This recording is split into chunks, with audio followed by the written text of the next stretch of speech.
Hello, Katsu Pilot Giant Mecha. We're Secret Agent Agency. I'm Kevin, and joining me is Special Agent Andrew. Hello there. Holy shit. Okay, and we are playing, oh god, Chapter 8 of Sakura Wars, I believe. Uh, we're almost there. We're closing in. We're on disc 2. I'm really excited. Or we're finally on disc two then. Yes, Awesome. disc 2 is in the machine.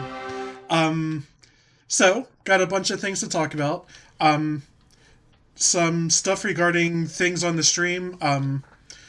For the next 2 Sundays, at least, could be all month because Christmas creep, but no D&D. Um, hoping to replace those Sundays with more video game streams. Uh, Gonna finish Sakura Wars this month and then switch over to Snatcher, I think. Then go on to Police Knots. And then, Andrew, if you have something of kind of a short to medium length like this has been, you're welcome to jump in with that. Yeah, I probably show off some like random ROM hacky things. Yeah. And yeah, then at some point I want to jump into Police Knots. And then after that, I'm thinking Panzer Dragoon Saga.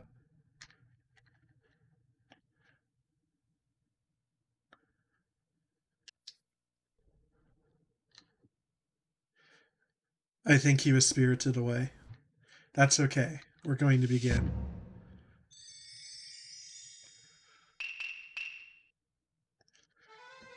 Hey.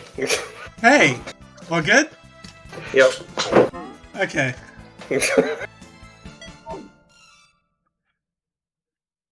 Alright, so we're gonna begin the New Year's Festival episode. But yeah, so I was thinking like far ahead, probably we're talking like February or something at this point. Probably starting Panzer Dragoon Saga, which is something I've been really excited to show off. I've been talking about that one for a while. I've only played the first disc of that game. Um, That's that on-rail shooter type game, right? Saga is an Or rail RPG. shooter. Oh no, I mean Panzer Dragoon. Yeah, yeah. Panzer Dragoon Saga is an RPG. Okay. It's very interesting how it works. Familiar with how Saga works? Mm. Part of the way there.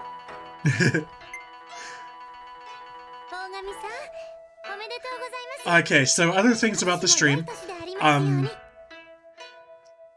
You might notice, you probably won't notice on the stream, but you'll probably notice if you're like flicking through the videos on YouTube or something. Things are kind of sized a little bit differently.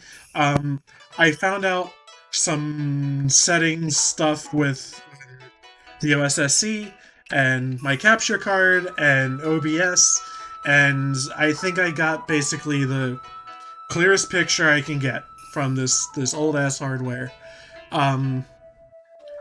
Did you know? Because I didn't know. I've been using this software for years, and I did not know that you could crop a video feed by holding down Alt and like dragging the bounding boxes. Oh, like the live feed? You can like crop out parts of it? I can show you probably really fast. So I can... Let me unlock. Break it. Yeah, I'm gonna break it. So I can do this. So this is important because my, the signal has these, like, black bars around it. Like, it's just encapsulated inside a black box. And it's been kind of making a stream layout, difficult. But I can just be like, that doesn't exist anymore. And I learned about that this week.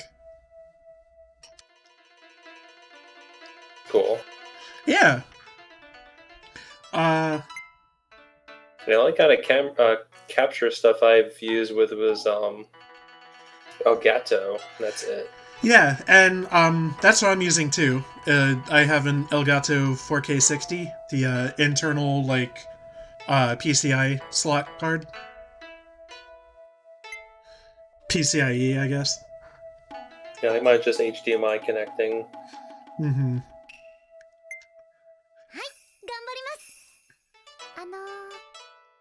So I did play about 10 minutes of this already because this is our first time with this too. I just wanted to make sure like the patch worked and it was playable and stuff. It appears to be fine, but look forward to what's coming up next. We got a scene with your girl. Ooh. Was it the girl you wanted? Oh no, I mean your girl. My girl. Excellent. Alright, so last time I think we killed the big bad guy, but Satan and the other lady got away, right? Or am I mistaken? They blew him up in their map. I'm trying to remember if we actually killed Tenkai or not.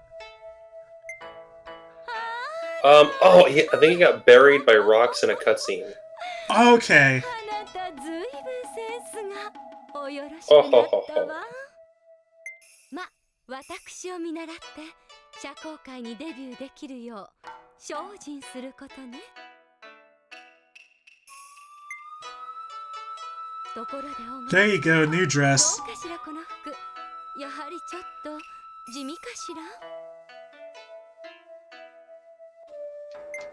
I do like it when characters have their new attires and the like on. Mm-hmm. I just like it when video games recognize that people change outfits. Yes, that is nice. Like a lot of video games, like if it's starring like high school kids, they can kind of get away with, oh, it's their uniform that they wear. Yeah. But yeah, in general, of course.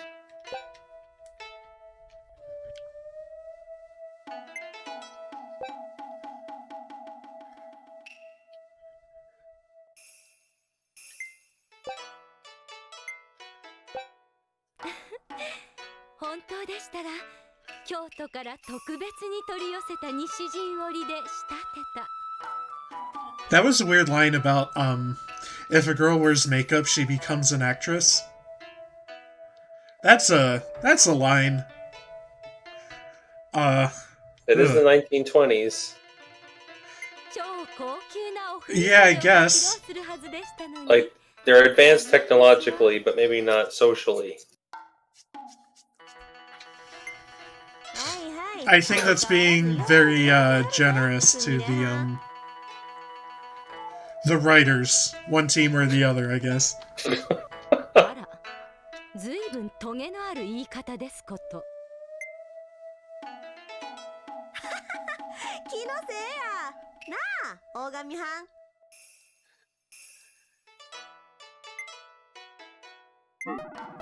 So Koran is our gal, right? Like, is what we landed up with the most points on, or is it still? It would seem that way. I'm not sure. せやろ。すみれはん何着てもお似合いや。あら。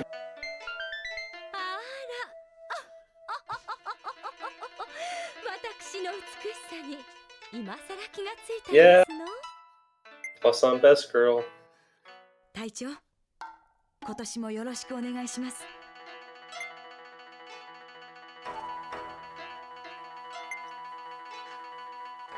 Yeah, so I have Fell Seal for a Nintendo Switch with the DLC. I fucking love it. Hell yeah, dude. I've been like kind of grinding like extra characters and stuff, so I haven't gotten all the way to the end of the plot yet. But I'm 3 temples deep, almost gonna hit the 4th one. Oh god, I went right past you're it. like, okay, yeah, you're. I think I'm right up to the last fight. I'm probably up to the last fight. Yeah, you tend to smell you later, me, a bunch. There's some gross combinations of stuff though. I love that blood magic from Lich's End from like Final Fantasy Tactics Advance 2's. I just like got around to that because I haven't been messing with custom characters too much, but Gunner Knight is really funny because you do one for all. Yeah. With dual wielding pistols. Yes, pistols are the best weapon in the game.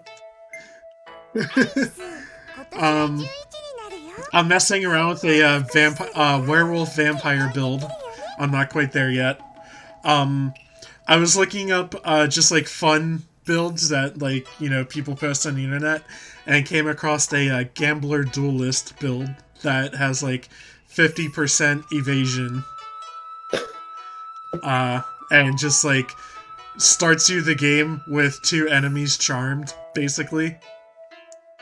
I think my most consistently best unit has been my Peddler Gadgeteer. I got him with initiative, so he always starts, and I can immediately start pumping like MP into whatever character needs to start going off. Or I haven't had much luck with I haven't had much luck with Peddler. Patented usage is awesome. Yeah. Along with I forget the name of it, the thing that doubles item abilities. It's pretty funny. Like I can turn the generic rock attack into a 100 power spread move. Yeah.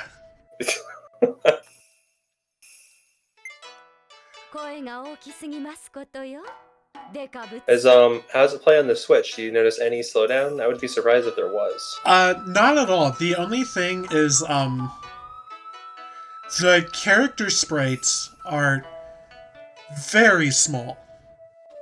To the point that like when you're customizing a character and you get to eye color, you cannot tell the difference.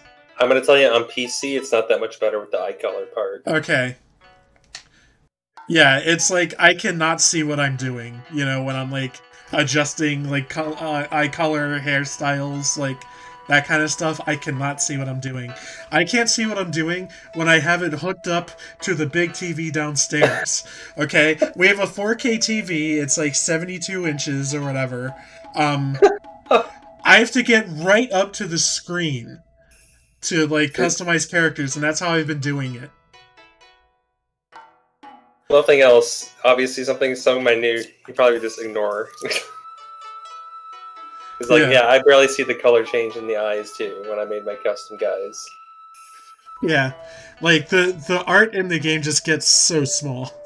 But definitely my most busted character, just like as their own one character deal, was Princess Sorcerer with Blood. Oh yeah.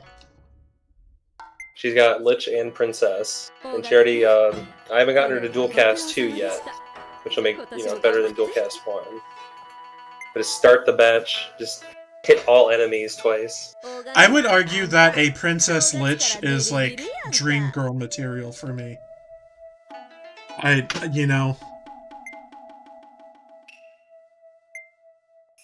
is pretty solid. I think one of my favorite passives is Cleave. Oh, yeah. It's just a double. If you kill something, you immediately get another action. Yeah, I immediately think of it as the ability that oh god, I'm blanking on her name. And Disgaea 5, one of the DLC characters, is the main character from La Pucelle Tactics. Priscilla.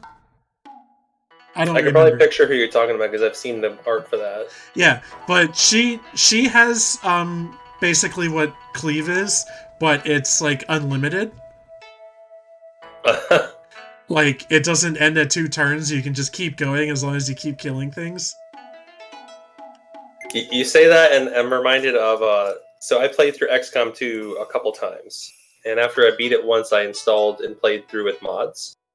And there was one modded class that was in there that had something similar to that was insane, because I had it on a ranger who could stay stealthed, and when they're stealth, they get like a crit bonus.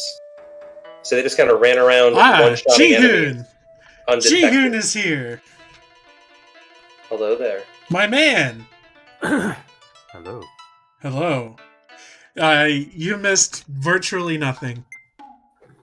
Yeah, we're just kind of talking about nothing related to the game. Jihun, thank you very much. I purchased Fell Seal and have nearly beaten it after almost a week. I've surpassed Andrew.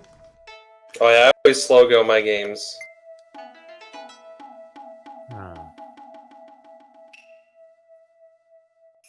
I was expecting you to buy the Hades, but that was okay. I was hoping I'd have enough left over for Hades, but I'm not quite there.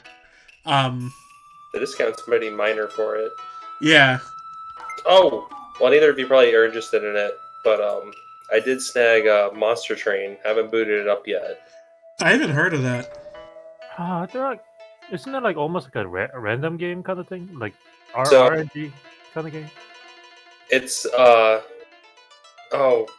what's that genre called? I'm blanking on the genre name now, but a roguelike card building game. Oh yeah, one of those. Anything like Slay the Spire? That's really the only like. Everything I've seen about it is that it's because Slay the Spire was kind of one of the first of that kind of idea. There's been a few that have been aping that. Monster Train seems to have like taken it to the next level as far as how it's set up. It's like you use cards to summon guys onto your train to defend certain spots from incoming enemies. There's like upgrade paths for all your cards and stuff like that. Looks kind of interesting. I got it for like $12 or something. It was like discounted through another site. I forget what it's called, but there was some roguelike that was released, I don't know, in the past like year or two that I've been interested in trying. It's on the Switch and it's on like Steam and stuff, but it's like some kind of like high octane, like I think it's like card based, but it's also like a little bit of like a shooty Twitch dodging game. Oh god, no. You guys know what I'm talking about?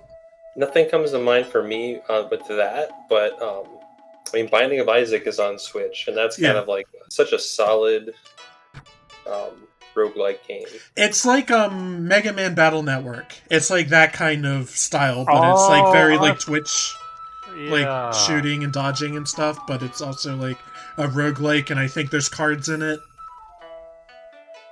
That reminds me, why does it... So, have you guys actually played Mega Man Network Battle, or whatever that game was called? I played a little bit of one of them once. Like, people praise the hell out of the game. Like, always, when the topic comes up, there's at least one person saying, remake, where's the remake? Like that. So Mega Man's dead. Yes. Well, I mean, we had Mega Man 11 not too long ago, so I can't quite say that. People like that one. I think that... Oh, excuse me. I played the demo for it, and it's like... plays very differently because of its main like gameplay gimmick. Yeah, it's like time stop or power up, something like that, if I remember correctly. I will say, because of that mechanic, speedruns of that game look dope. Oh. I found another typo. We just obliterate enemies. So we're up to 2 now? Yeah. It was in the lips thing. Okay. Pretty good. Yeah. We made it to disc 2. Only 2 of those. Dude, I'm just happy it fucking works. I have a bad troubled history with translation patches breaking games that I try to stream. Looking at you, Jesus. I'll probably try that again at some point in the midst of Biomonster? Yeah. I definitely want to try that game again. It seems so cool. That was another game where I had like an audio problem. Ew, audio problem, all the...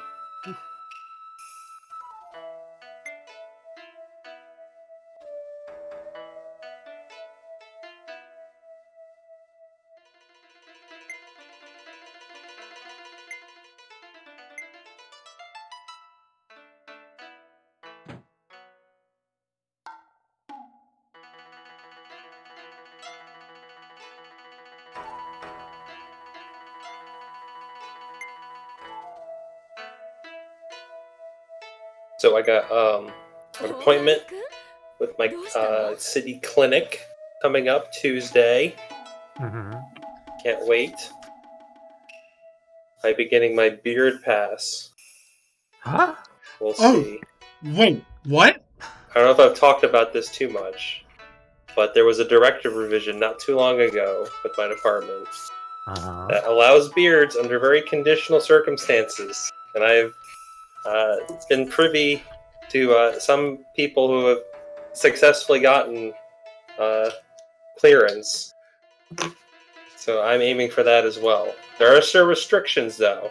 I have questions. I'll let you talk about restrictions, though. Yeah, so it's like in the directive, I have it printed out, but not in front of me. I have it here. Oh, where I put it? Oh, wait, no, it's still at... Okay, no, I left it on my desk at work. But it specifies no designer beards, no goatees. It's basically all or nothing. If I'm going beard, it's all beard. It can't shave. But What? it can't exceed a certain length. So it still needs to be trimmed. So I can't have a fiery mane like Kevin here, but I can have a beard if I can get this pass. I just gave up. I shaved once for towards the beginning of quarantine. I was just like, yeah, whatever. After that.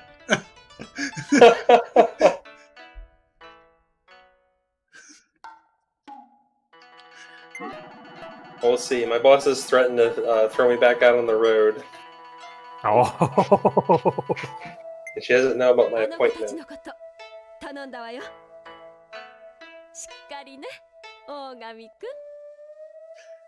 So I guess I could have asked her to go to the shrine with me, but like, I know like it's player knowledge that there's not going to be any benefit for me doing that, so I'm not going to do that. She might suck your finger again. I know. You gonna deny your character? My fingers are getting pretty dry. Yeah, I mean, come on.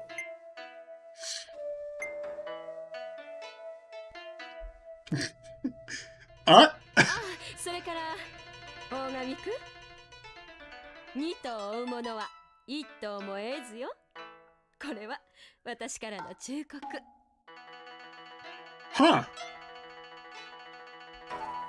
Oh, so she's telling you gotta choose very shortly. Who should I ask out? Wait, do I still have Koran like right next to me? Alright, so I guess I go to their respective rooms. Alright, well, I guess you can try for your gal. Hell yeah.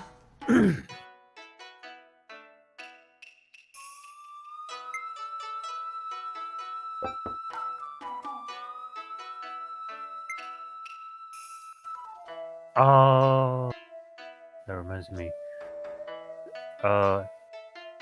Jihun's manga recommendation of the week. Oh shit! Okay, segment within a stream. Let's do this. What is it? Chainsaw Man. Oh, I've heard of that.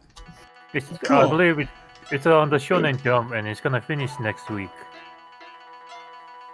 Okay. But it's a wild ride, so... Okay. What's it about? A guy with a chainsaw? Yes. Broke young man plus chainsaw demon, dog demon equals chainsaw man. Okay. That's what it says on Viz. I'm in. Is he actually, like, a teenager from, Earth? Yeah. No isekai. Okay. Yeah. Okay. I'm only recommending because it's finishing next week. Okay. But like all the shit I read is like current. Yeah. How old is the main character, relatively? Somewhere between 20. No, somewhere between 19 to 25. I'm in.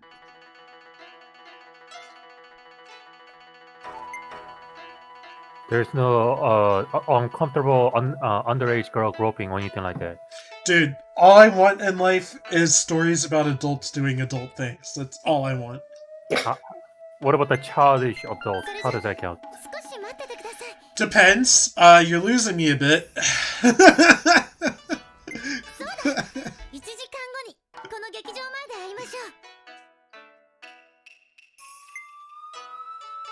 But yes, I will look into it, Jihun. Thank you for the non-creepy, non-isekai manga recommendation. It's so hard with the criteria nowadays. Non-isekai, non-underage girl groping. Oh, I know. God. I ruled out like 90% of like all Japanese entertainment, as far as I'm concerned. Because a Bakemonogatari is great if they didn't have that unnecessary amount of child groping. Yeah, the Monogatari series is great if you skip all those segments with Hachikuji. Yep. I like the and that's what I do. That's how I watch it. That ghost girl. Yeah. That's Hachikuji. Yeah. So I'm sure somebody out there years from now is going to watch this video and then like find me and put my head on a pike for voicing that opinion. But you know, you've been cancelled. Yeah. You're done. If I see that something's from Japan and it has a little kid in it, I'm fucking out. I'm out. You know, like that's where we are now. Just like this game. Yeah, like there have been multiple times that this game has creeped me out about Iris, and I've voiced my opinion on that several times. Like there. Oh. I mean, she's 10 years old.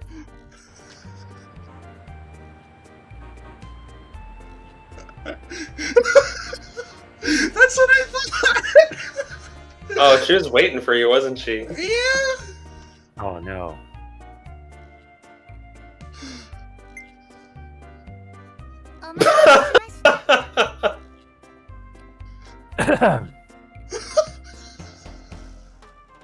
Wow.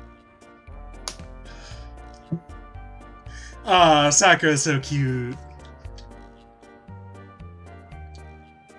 It's definitely the same illustration, with just a different outfit, like, kind of pasted over her original one. Yeah.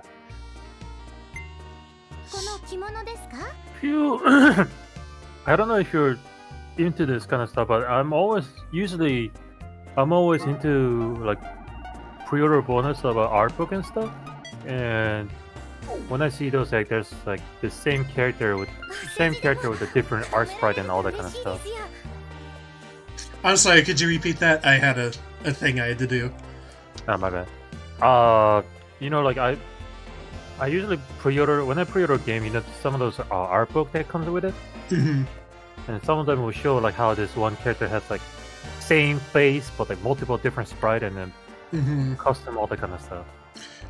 Yeah, like I have a bunch of the art books from like the Persona series, and it shows like all their pictures where it's the same thing, but it's just the expression changes, and that's cool.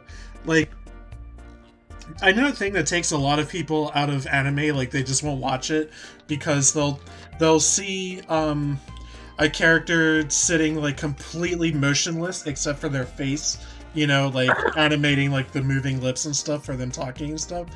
They're like, people don't just sit or stand motionlessly and talk to each other, like, and that like takes people out of the whole thing.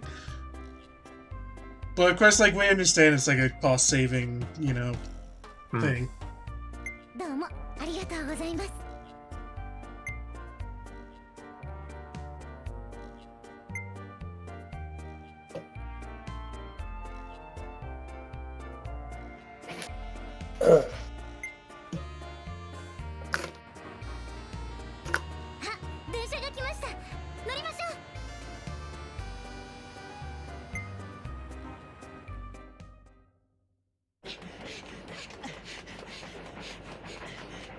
Oh, I bet there's a different cutscene for each girl. There's gotta be.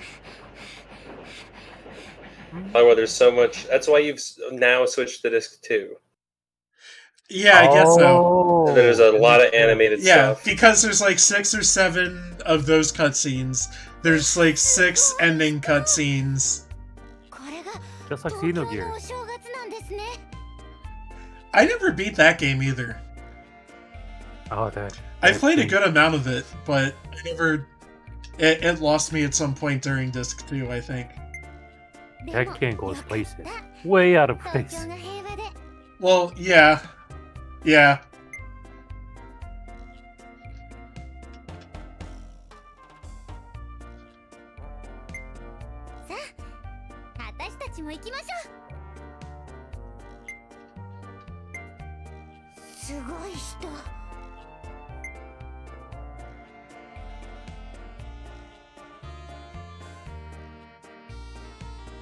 Aww.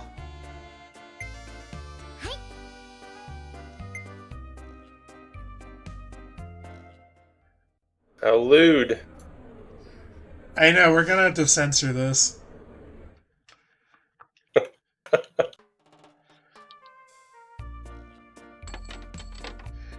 It says, okay, let's hold hands, and then it cuts to a picture of our feet? Oh my. I mean, those are your lower hands, sorta.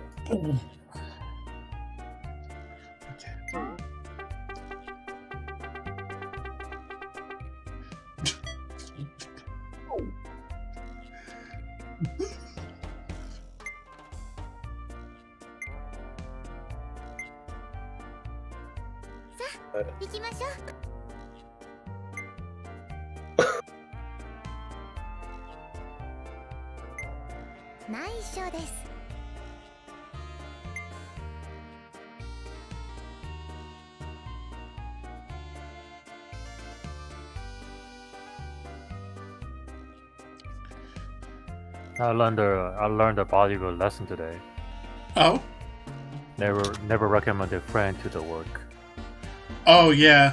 Yeah, don't do that. Or you like mess up his interview? So he's not technically a friend, but he was a fellow intern with me. But only both of us got laid off because of pandemic.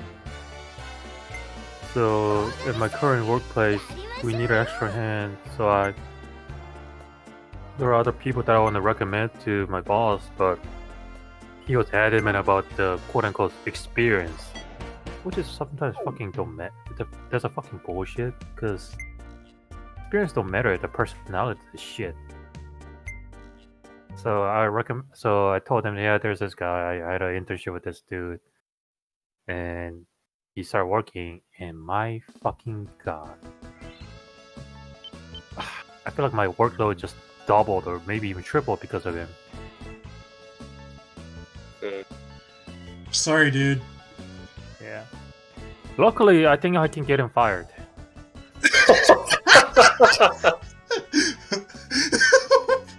Okay.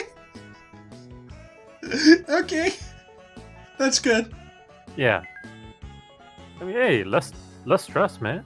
That should consider as a win, right?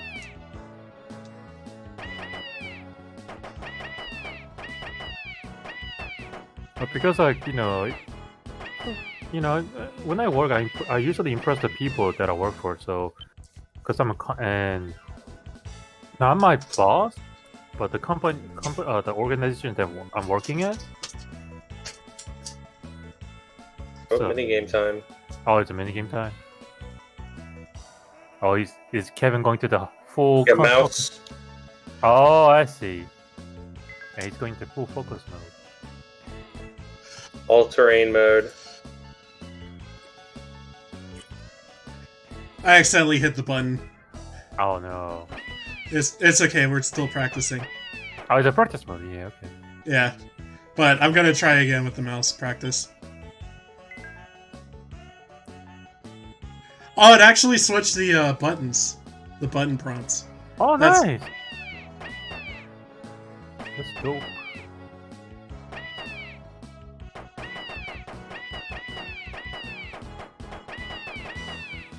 Oh yeah, I got this in the bag. But yeah, look at that, it switched the button prompts and those. That is nice. That is genuinely surprising to me.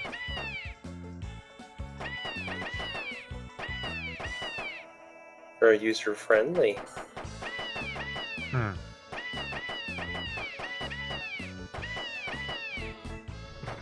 Oh, there was one that like showed up for like 1 frame. Did you see that?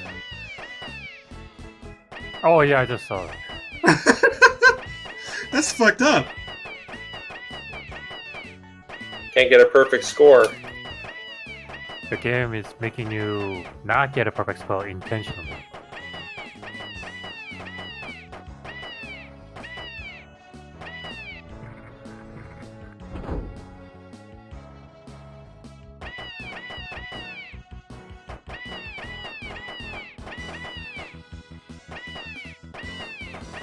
Ooh.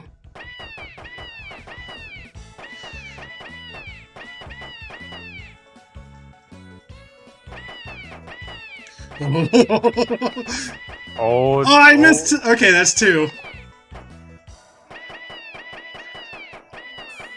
It's like expected to be done with the controller.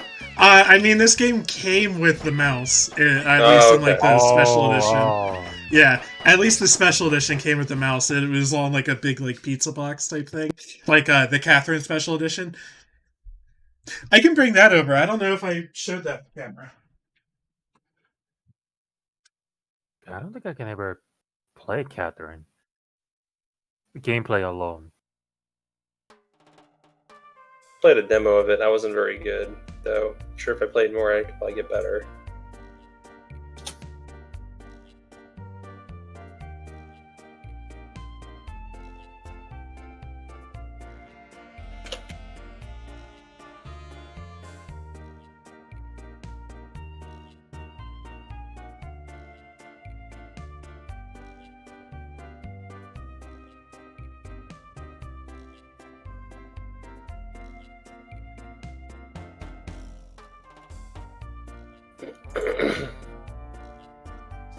Oh, it's over here.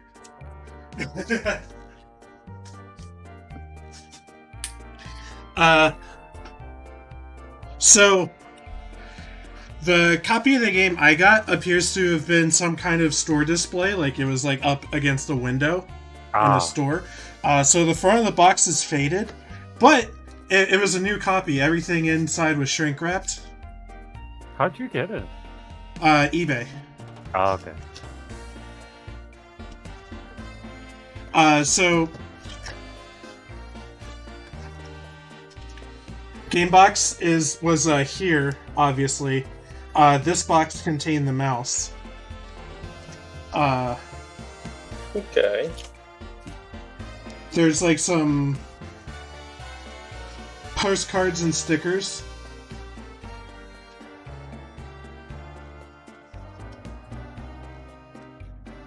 Some kind of lithograph. We got Sakura here, and then like all the characters here.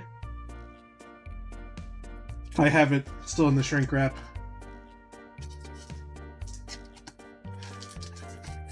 And it came with a super cool mouse pad, also still in the wrapping. Oh wow. Yeah. So that's the thing, you don't open it. You don't ever open it. Yeah, I don't imagine I'm going to open it. But it does look really cool. This art that's on the mouse pad would actually be pretty cool to have on the sidebar in the stream. It's got like Sakura piloting a Kobu, or like getting in it, and they're all in their like battle outfits.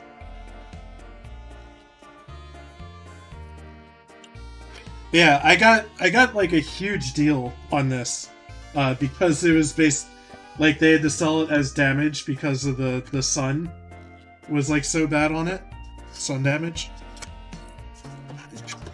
But again, it was basically a new copy of the game. The game was still in the shrink wrap, but so very faded front, not so faded back.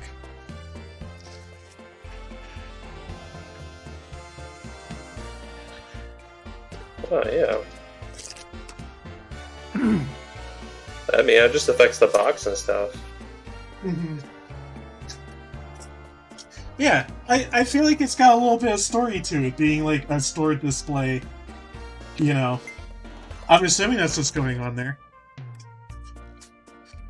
But yeah, I've talked about this before. My Dreamcast was a store's like display Dreamcast that like was on all day, every day, and like little kids played on and stuff. It was in like an enclosure, right? But definitely got more use than the average used Dreamcast.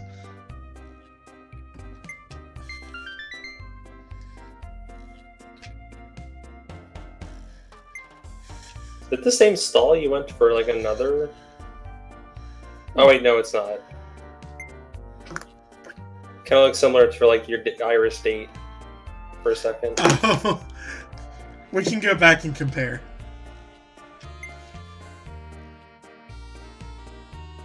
Okay, so I went to purple stall. Let's try tan stall. Good, they are different. What is this?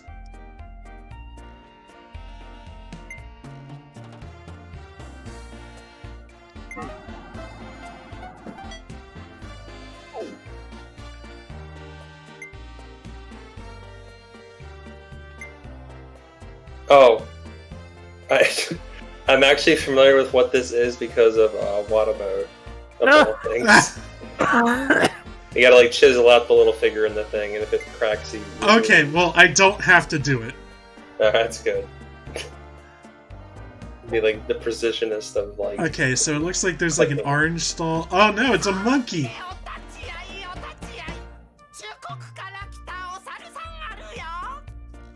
That's anime abuse. We've got a monkey straight from China.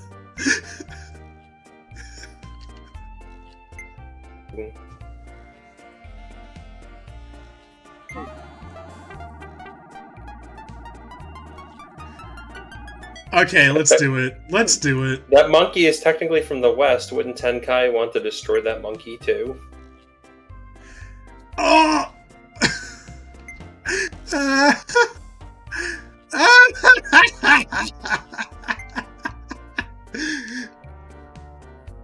Oh, is that a negative?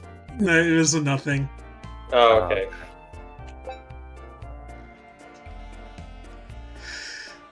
It's a badass monkey.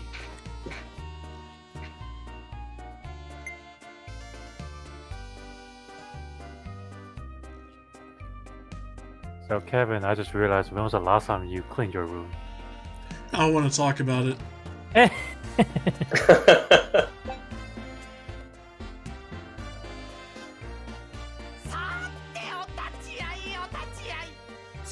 So San Francisco is gonna face another lockdown starting this Sunday. Well, take that. None of that shit's ever happening down here in Florida. Exactly. Everyone's gonna die first. Move to Florida for more freedom, I guess. America.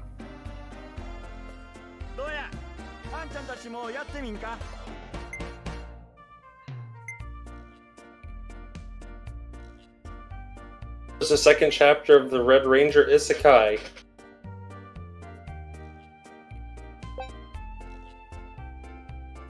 Read that later. What You guys am I all missing? heard about the Metal Gear Solid movie.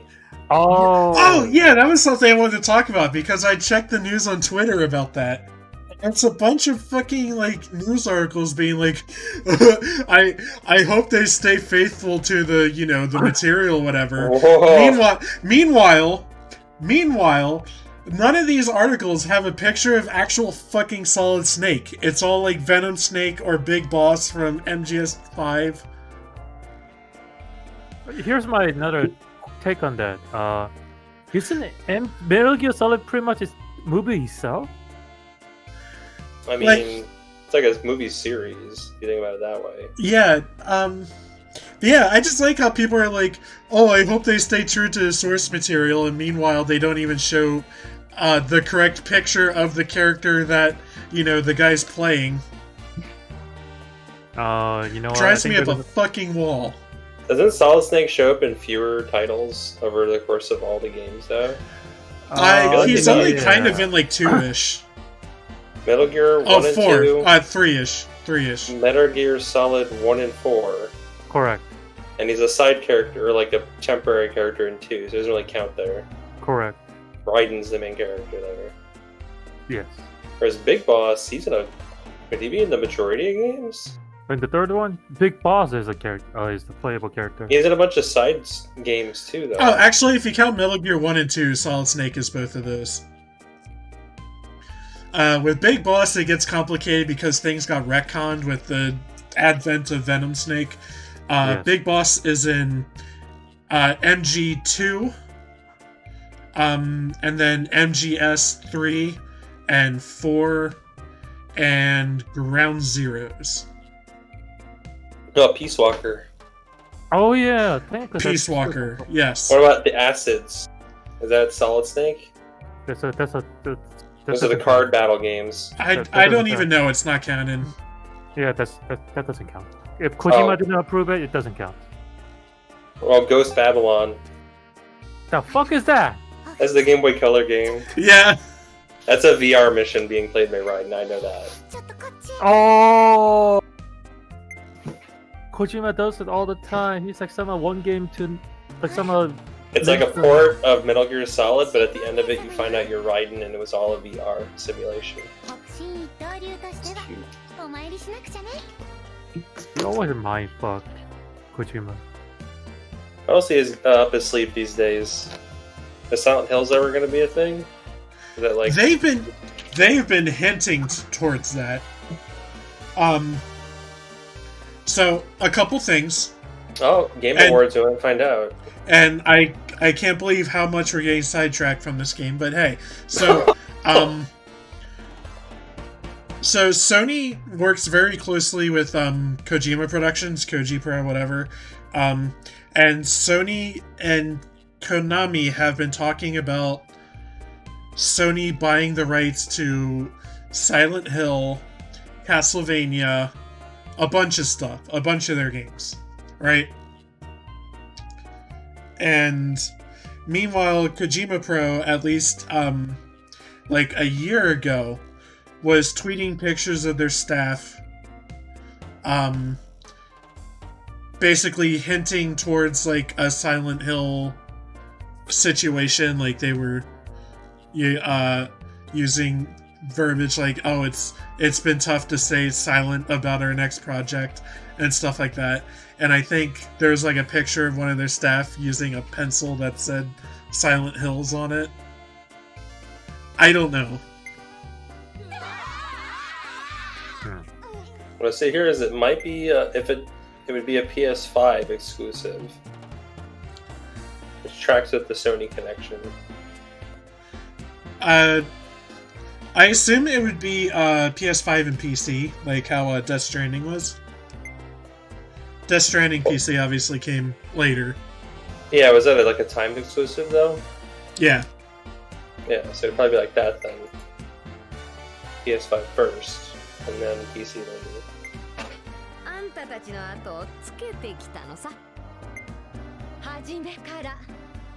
Now we're in a harem anime. Whoa!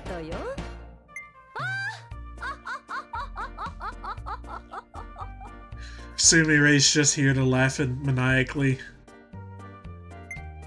Perfect. Oh, she's the best. You guys are having that who's the best wife fight again?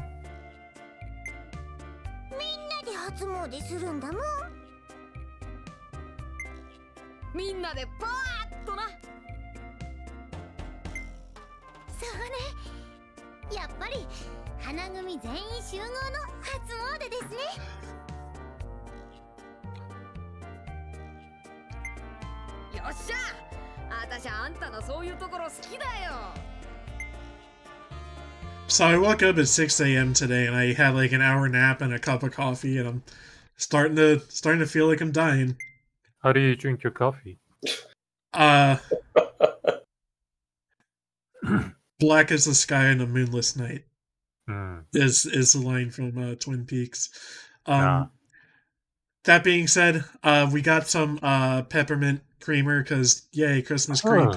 And I'm a big fan of mint coffee. Mint in general. I am starting to question our friendship there, Kevin. What's your problem? How fuck do you drink mint? Fuck. I love mint. Mint is a toothpaste.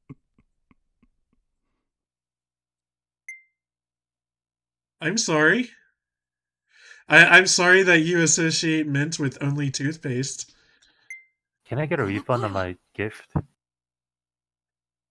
You'll have to call Nintendo about that. I still have like $7 of it.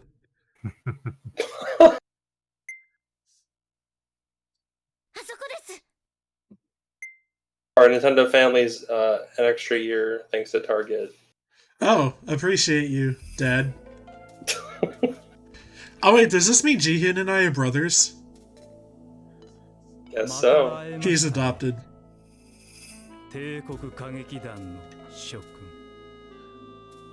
So, with the MGS thing, how do you feel about Oscar Isaac?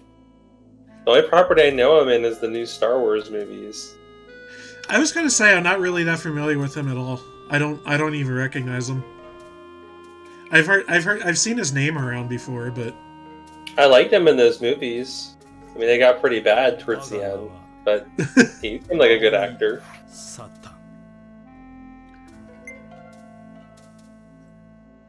Was it Keith Sutherland that played Venom Snake in MGSV? yes. Okay. I'm a fan of the Keith.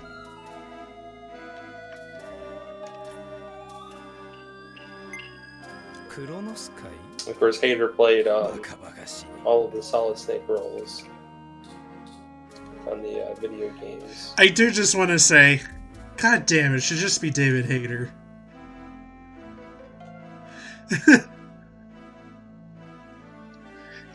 And then have a cameo of Kiefer Sutherland as Big Boss. Oh, he did voice the Snake. I mean, as long as they don't pull the what is it? And he played every instance of Solid Snake, and didn't he play Big Boss in MGS3? Correct. It's the same voice actor, which makes sense because he was a clone. Yeah. As I was saying, as long as they don't pull the Monster Hunter on them, it's all good. Oh my God, we have a new crew. I looked away for a second. So, Satan has his own, like, crew of people, I guess. God. Based like on how Reindeer things are Man. going, based on how things are going, and how many chapters I'm aware we have left, I have a feeling we're probably going to fight all three of these guys at once. Maybe they combine into one mecha. They just like Voltron together. Hell yeah. Look, it is my job to bewitch these women. That is why I am here.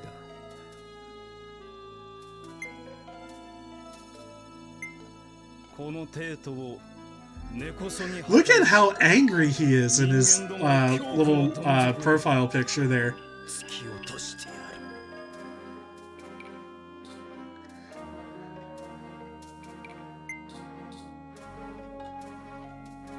He seems to have a different mindset, or just blow you all up.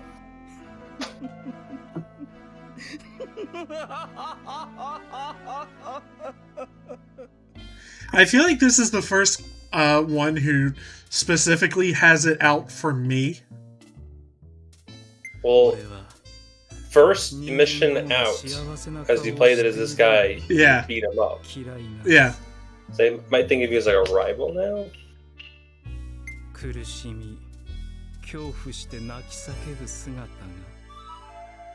Like, you beat him up while you're at your most rookie state. Yeah.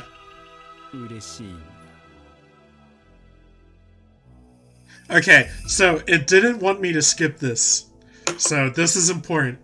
Nothing excites him like the look of pain and fear in my eyes.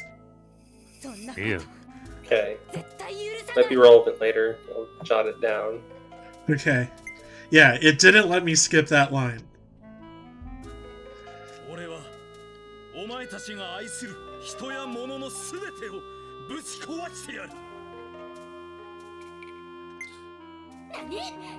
Nani?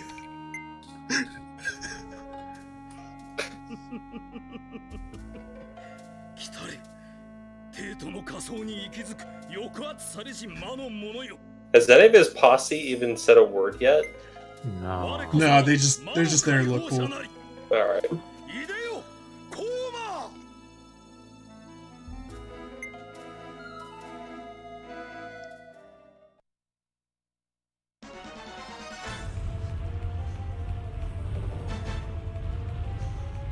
Oh, it's one of those aliens.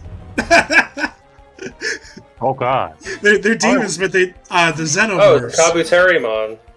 Oh, I missed this one. Like, They look straight out of fucking Alien. Yeah. Yeah. Yeah. Giggity. Use the putties. Oh, party. You gotta punch them in their S mark or whatever. Don't the putties make like a sound? Yeah, or something? Yeah, they do. That's the best. That comes to mind because I was just watching a Christmas movie earlier, and I had difficulty with Netflix. I just like searched Christmas and found a terrible movie that we watched the entirety of. But The Power Rangers Save Christmas. as I was scrolling down, there were several Power Ranger Christmas related movies. I gotta watch all of them. Okay, that's my next project. I think they were all like Power Rangers, like Samurai or something weird like that. That's a thing they did once. Yeah. Okay. Yeah, that shit's on Netflix. Yeah, I just more or less got done watching every David Lynch film. So I guess my next project, of course, is watching every Power Rangers Christmas special, you know, as a chaser.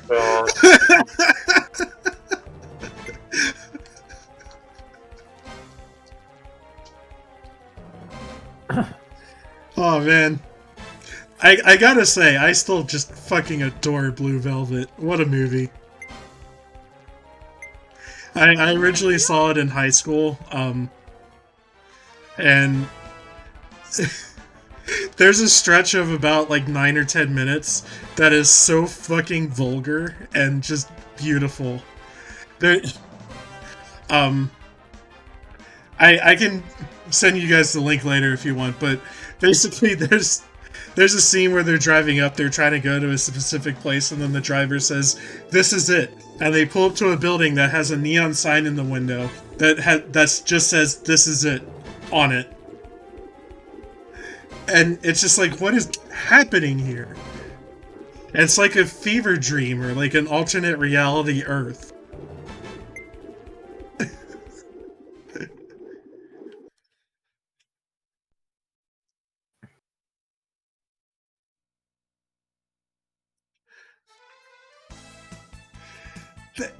Ogami's making a really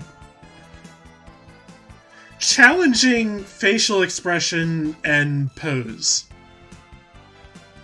Just flashing his tie. I mean, did you see his face though? We'll get back to it. I'm just saving. Yeah, I like the face there. That's good. And I get that they're kind of doing him in like a mid-walk cycle thing, but this doesn't look natural. Like, I don't feel like the pose is quite right. Maybe he's like starting to walk, but then like it's like a cartoon. He's like in midair, and then he's like, "Wow, you coyote gonna fall down?" So I ruined Koran's day. No. Terrible mood. So it kind of feels like these bonuses are, I guess, added to your overall score. I don't think so. But something I'm realizing now is that there's probably no way that it's like a static, like, you know, one bad move always means you lose this many points or whatever. because it feels like we lost a shitload with Karan after just one decision. Like, I feel like we, like, bottomed out with her. Ooh. Oh, there goes your combo move. Yeah. It's okay. Hopefully I got it with Sakura now.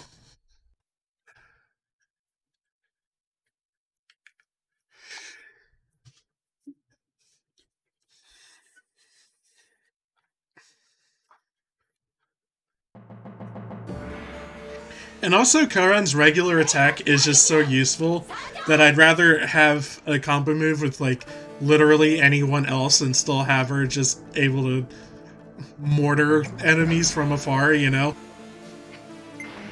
Who would most benefit? Sakura only can attack single targets. Well, I'm trying to remember. Her special does, I think, like a large, like, cross shape, I think, or maybe I'm getting mixed up with Sumire, I don't remember. Oh no, Sakura does a line in front of her. Okay. Kana is all single target. Doesn't their sprites look like Naruto characters? Oh, dude, they do look like mantles? fucking, they look like fucking Akatsuki members. Like, I haven't seen Naruto, but I've seen lots of character art. Yeah, look at, Akatsuki Naruto. And you'll find a bunch of people basically dressed exactly like these guys. Dude, I fucking... So, one time I was at the, Washington, Yep. D.C. That's the attire right there. Naruto cribbed from, Sakura Taisen. You heard it here. Yeah. So, dude, I was at the Washington, D.C. and I was at the location where the Lincoln statue is. And some weebs had the cosplaying as a Akatsuki member and just walking around and like dancing around. I'm like, what the fuck? So I'm taking a screenshot shot and showing Des. I am bored. The three nights of Twilight. Oh, they're not even gonna fight you this time. They're summoning their pals. Their putty pals. Okay.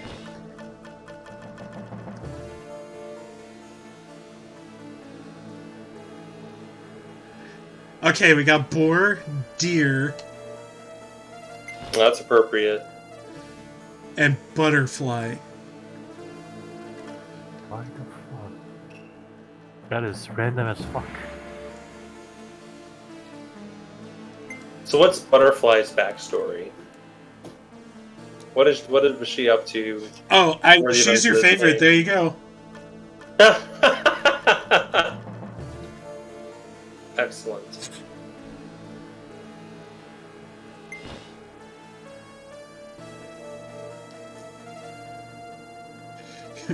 I will not stain my hands with your blood.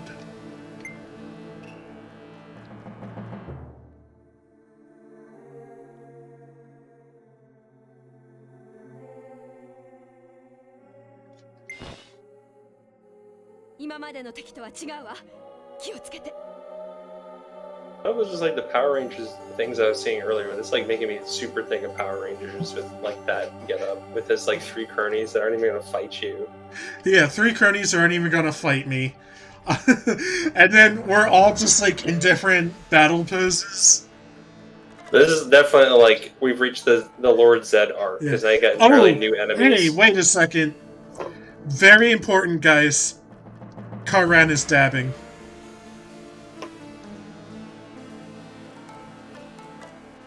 Very nice.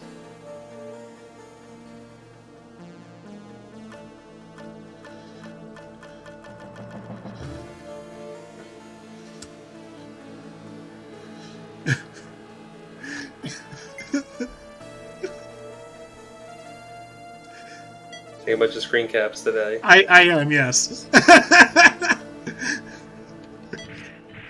Can you see me doing that? No, but I can tell you're doing it. Yeah.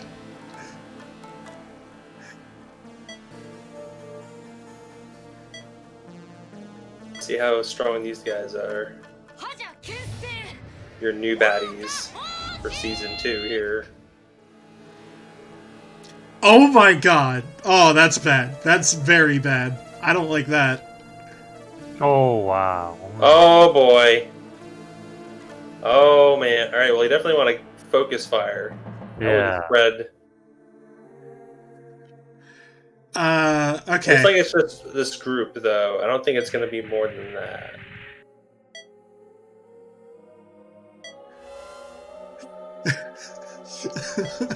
I love that my reaction is like, oh no, don't like that. I kind of figured when I heard that reaction what was happening.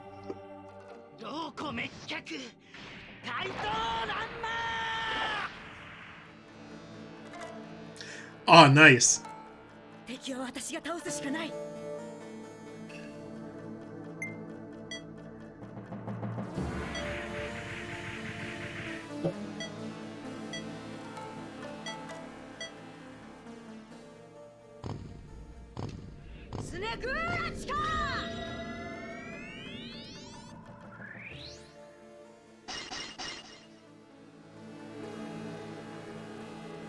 Hey, this sucks. Alright, Kana, please bring the power. Bring the pain.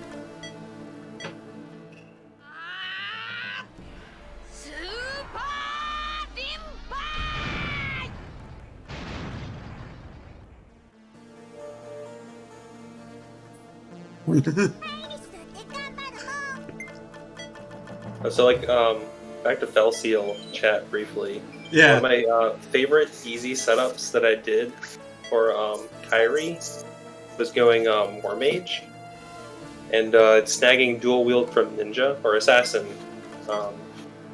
because she just gets kind of like 3 attacks off on a single target with that setup with Infused Blade.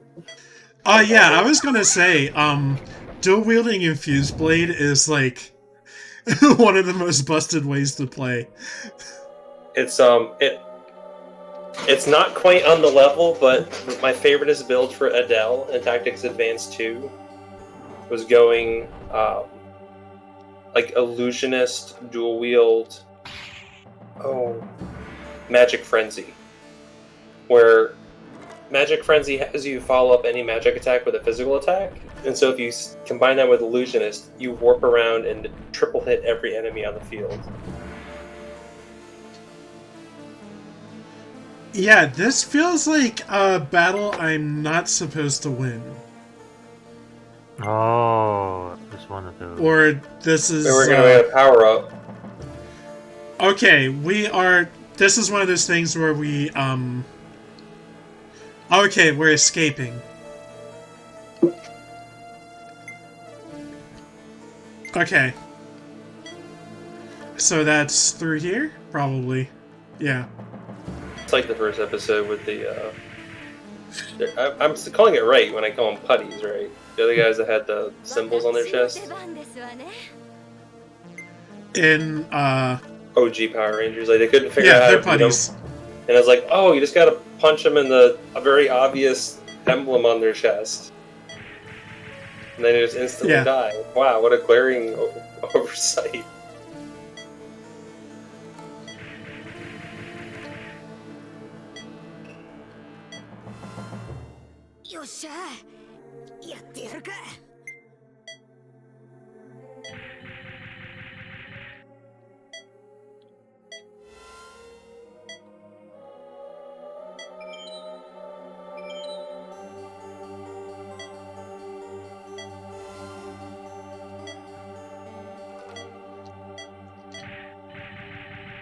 So like Iris's teleport. My only issue with it is that it makes me hit the confirm button an extra time. It's kind of like odd because it's like a different movement style than the rest.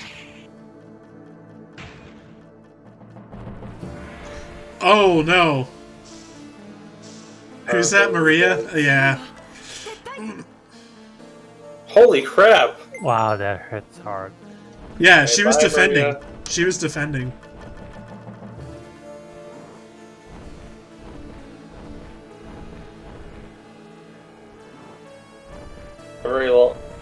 big movement range, so that's good.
Oh no.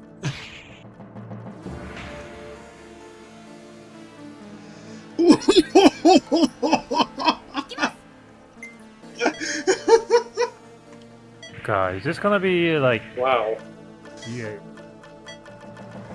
Definitely don't let Sakura die. Yeah, she's way back there, so hopefully we're okay. She's even taking cover behind a building, you know?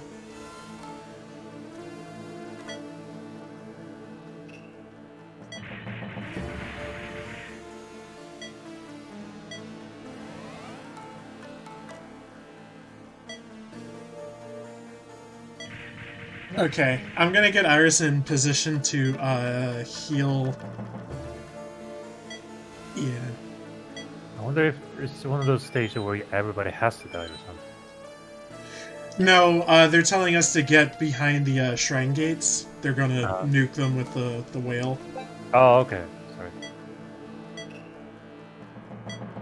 Oh.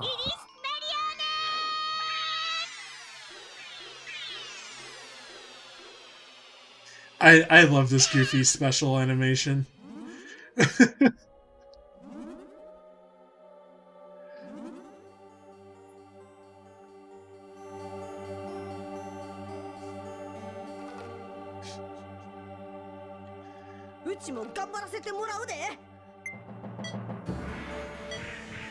Alright, we did what was asked of us. Ma'am, all units have been evacuated. Please commence bombardment. I'm gonna blow up the shrine? I mean, how much worse can it get? They already summoned demons at the shrine. I assume whatever shrineliness this place had just got defiled. Am I wrong? My understanding from the Shin Megami Tensei series is that the 4 cardinal shrines prevents the demons from being summoned entirely.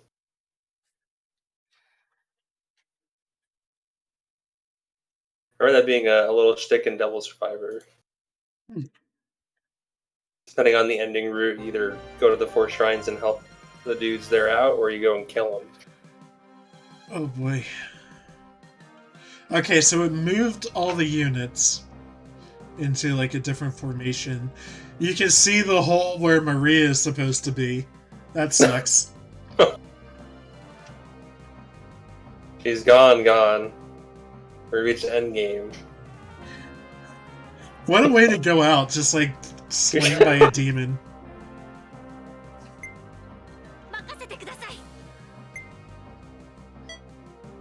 Okay, oh, okay, so it doesn't actually... I guess it changed what their maximum hit points are, but, like, we don't get to see what that is immediately.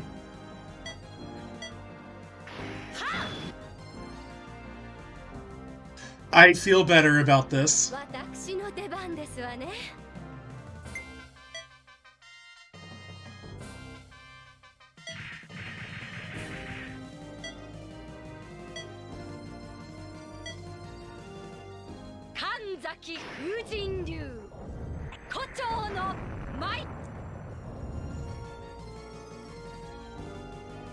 The only thing is it kept all my specials as being used. So that's kind of a nice little feel-bad moment.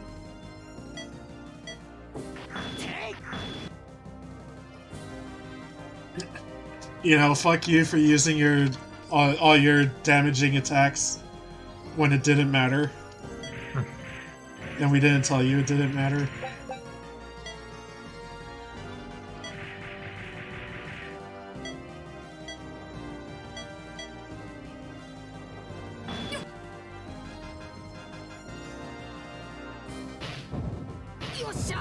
Ooh, green explosions.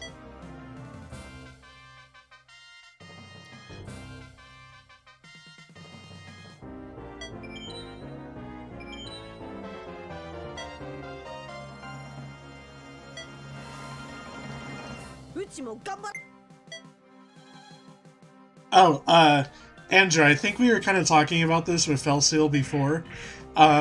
So I have a spoiler alert for you. It's not story related though. Okay, go. But you will really enjoy the teleport boots.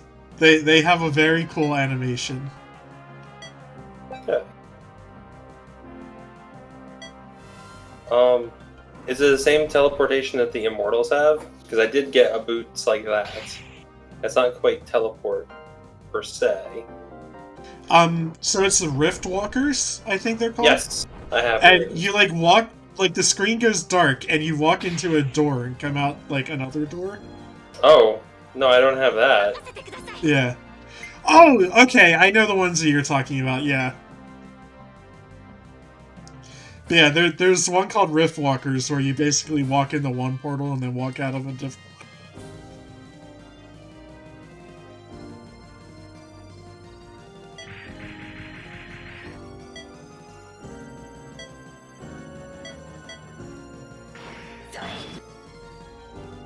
Disappointed to realize that the Ninja Tabi equivalent from Tactics Advance 2 that gives +2 move is crafting only.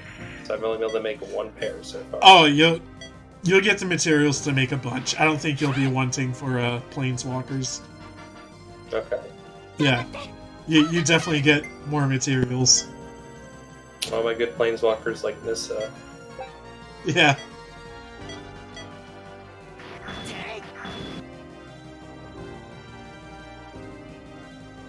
Did you get the DLC? I did not. I don't have the DLC. I know the DLC adds 3 extra jobs and monster recruiting. Yes. And like a mission system or something? Yeah. So it pretty much works exactly how it works in the tactics games. Off dudes.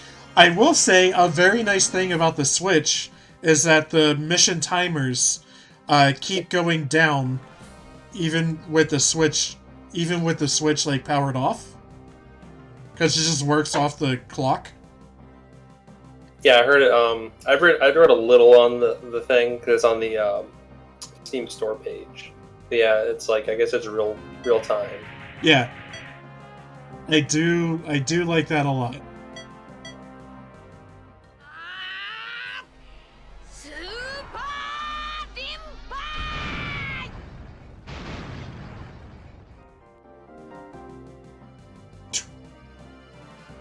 Yeah, after I beat the game, if I see it on sale, the DLC, I'll probably definitely pick it up and do like a fresh run.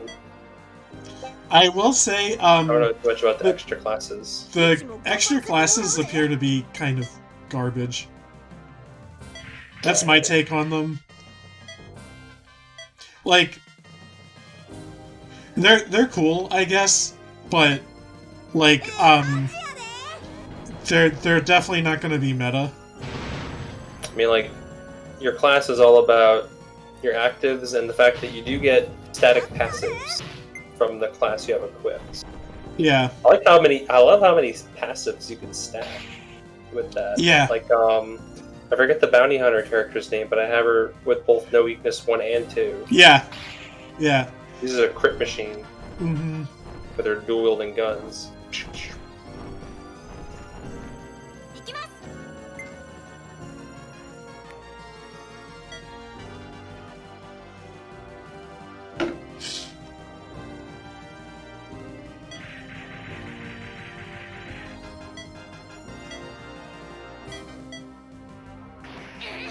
I don't know how you feel about Zara or whatever, but I really like him.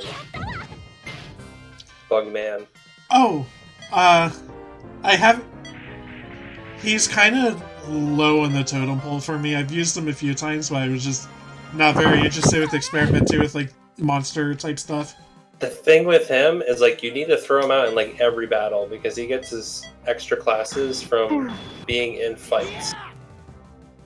Like monsters drop the required items for him to get more classes. He gets lots of unique stuff from it. Yeah, but also you can just like farm. Okay, so first of all, unique to you because you don't have the DLC. Yeah, I know. Like you can recruit monsters that have similar abilities. The DLC kind of makes them less interesting overall because they can just recruit monsters or whatever, and they can do a bunch of stuff.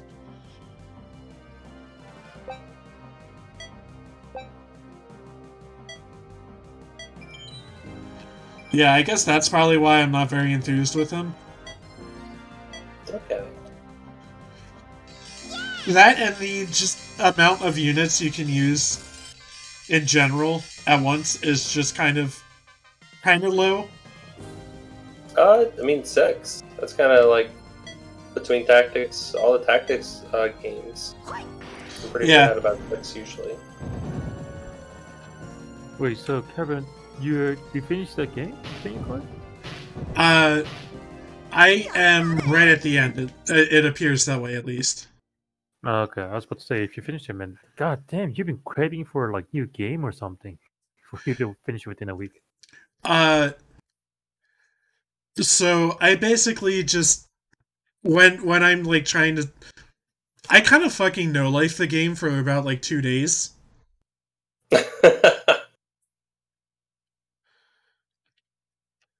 So I guess the answer is yes. Who else I got like that with the game? I guess to a certain extent, when I was playing the Master of Time ROM hack, I kind of did get sucked up into it enough that I think it was like a weekend or two ago. I just almost spent that entire day playing it.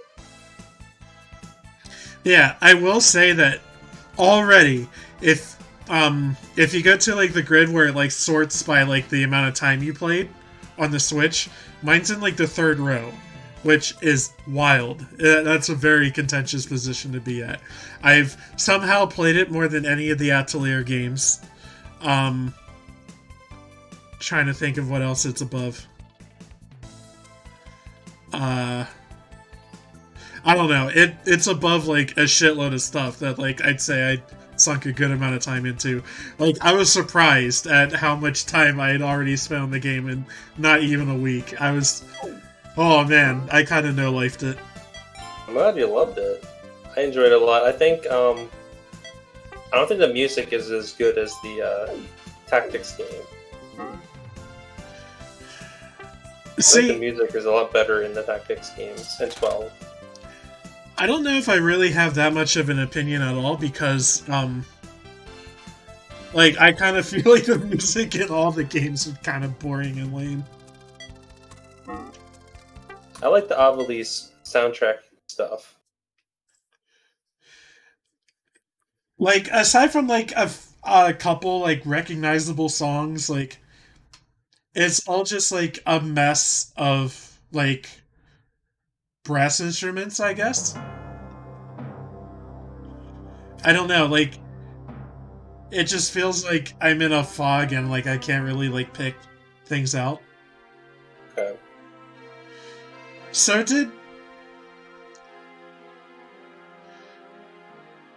are they just, like, damaged with, like, regular wear and tear? Or did they get, like, corroded by, like, demon blood or like something? Exactly what I was saying a moment ago. You totally get an upgrade. Hopefully, like, turn it around and become, like, a total badass. What are upgrades you get?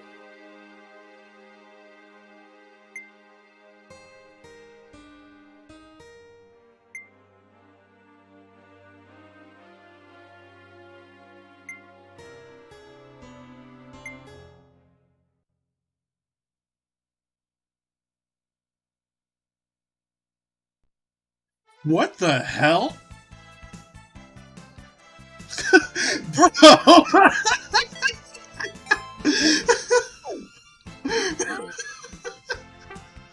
Okay. Does it have my stats again? What's going on here?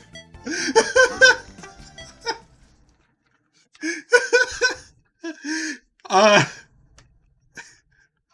why did we get another opportunity to save?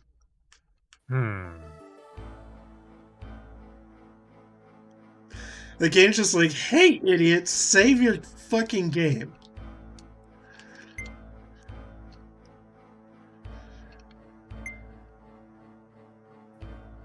News extra.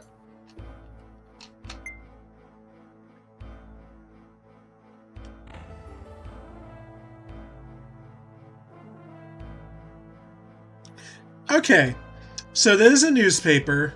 So the Kobu are public knowledge, but for some reason we're hiding who. I guess we're hiding who the pilots' identities are by making them showgirls, essentially. Yeah, your characters are like superheroes. Yeah, I guess I'm in Jihun's camp where, like, aside from making it like, you know, an interesting plot premise, I'm not sure I understand the point of them all being like actresses or whatever. Is it the shit? There's a. I feel like there's a proverb for this. Like, if you make it so obvious, they can doubt. Like, if you make it too showy, they'll be thinking like, "There's no way these people are the same people, right?" Yeah, hidden in plain sight. Yeah, something. Yeah, and then maybe more extrapolate. Yeah, but this is definitely not the level of hiding the tree in the forest kind of thing. It's the other way around. I feel like there's something. I feel it always works in these kind of situations. The secret identity. You don't want a Spider-Man situation where your identity gets leaked out.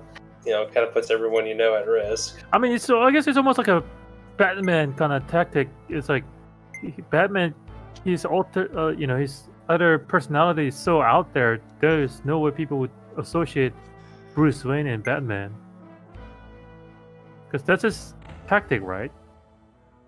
Bruce Wayne, this persona of a Bruce Wayne is so playboy and showy. There's no way he could be Batman. Mm-hmm. Oh, I see what you're saying. That's actually kind of the character I've been playing in D&D for like the past year. It's always comes down to D&D. Well, yeah, I've been playing basically a spy assassin type character who's also like a member of the royal court. So it kind of makes him like a noble celebrity or whatever, but he's also like a secret assassin.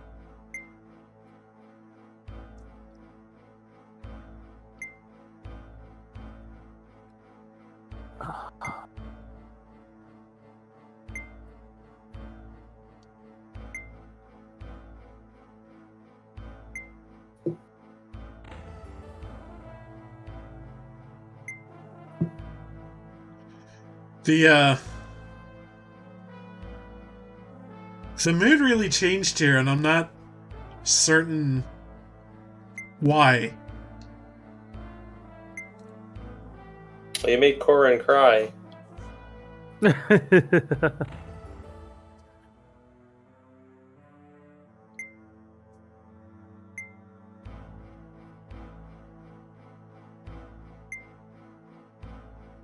Lies on you. Yeah, like, what the fuck?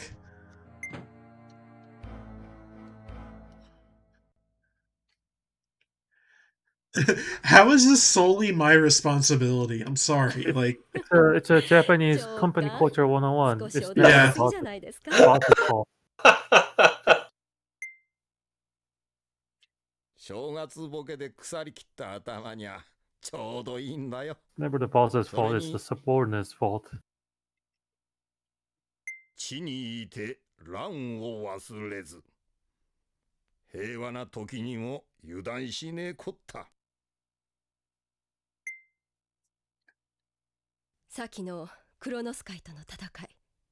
Adversity, I would say adversary.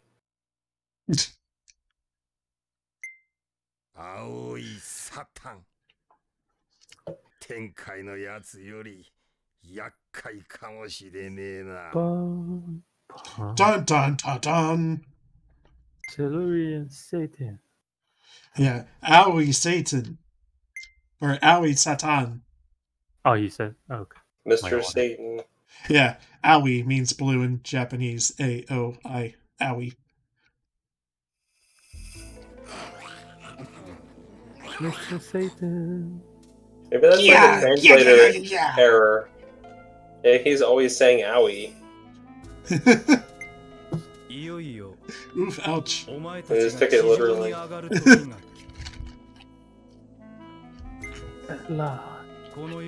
This demonic posse.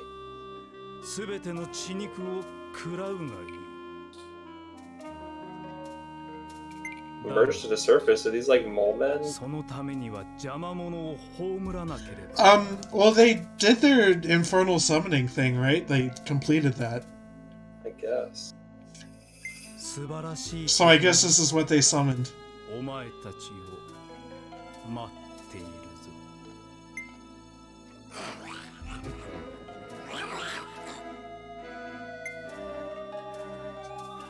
So unlike Tenkai was like, Westerners suck. Satan here is like, kill them all. Yeah.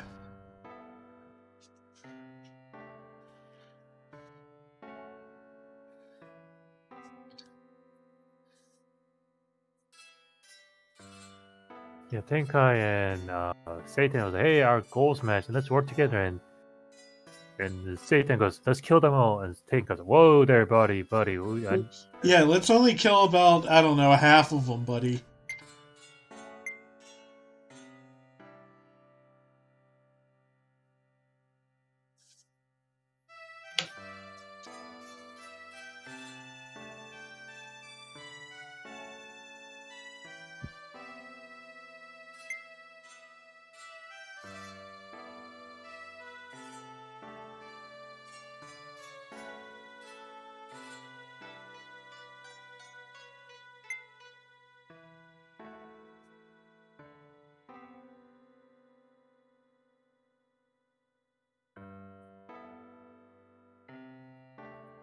So we figured out who Satan used to be? Because he's clearly the dude in that shot. Yeah.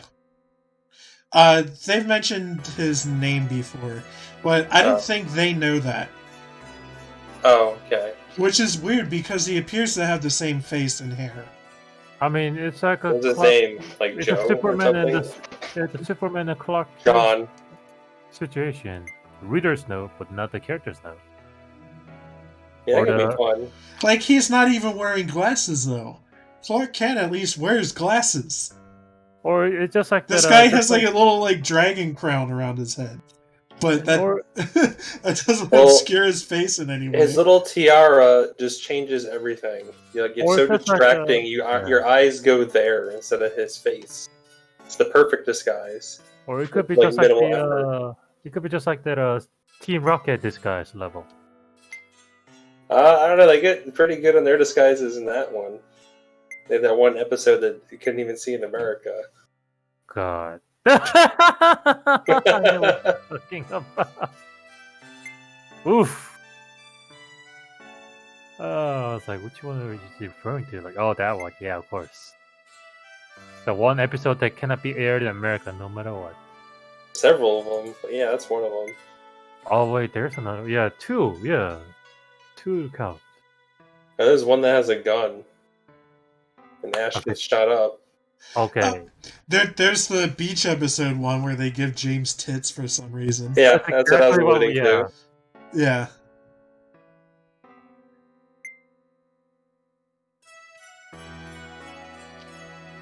It's wholesome breasts. What's wrong with that? Totally kid friendly. No. It is kid friendly, but it'll question their sexuality. Oh. Mommy, Daddy. Yeah, we are a Christian nation, I guess. Pokemon's turning the frogs gay. Oh god, was it your... You know, okay, so No, without no, I don't want to follow up this conversation. okay, No no, part of Alright, it. we're done. I promise you, it's Okay. not the way Next. it's not the way you're thinking of. So the person you just impersonated, Yes. Alex uh, Jones. Yes, continue. okay, I don't want this conversation, but continue. Go ahead. We're gonna have this conversation. I don't like his thing, but like I must admit his website URL is kind of cool. Like when I saw that for the first time, when I didn't know who that person was, but when I saw the website, on somebody's car, I saw the URL. I was like, this sounds cool. Sounds like a website for intelligent people. That's Yeah, not that's how to exactly what get it. you. Yeah. Because yeah, it Conversation shift. Look at what I posted in the Discord. Well, it's one of the more yet another dystopic kind of post from me. Oh yeah, I see that. Oh god, that's. Can I just have a fucking break? I mean, come on, no, this is justifiable because you know what they say, companies of human, right? Usually they don't mean traders, but that like article by itself was like, for real?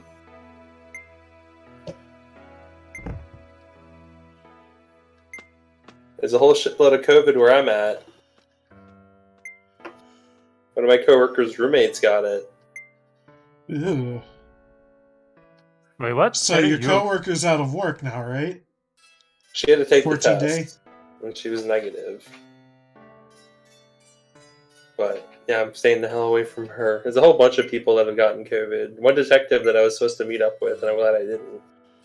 Called him the next day after he didn't meet up. He was like, "Yeah, I got COVID." I'm like, "Oh shit."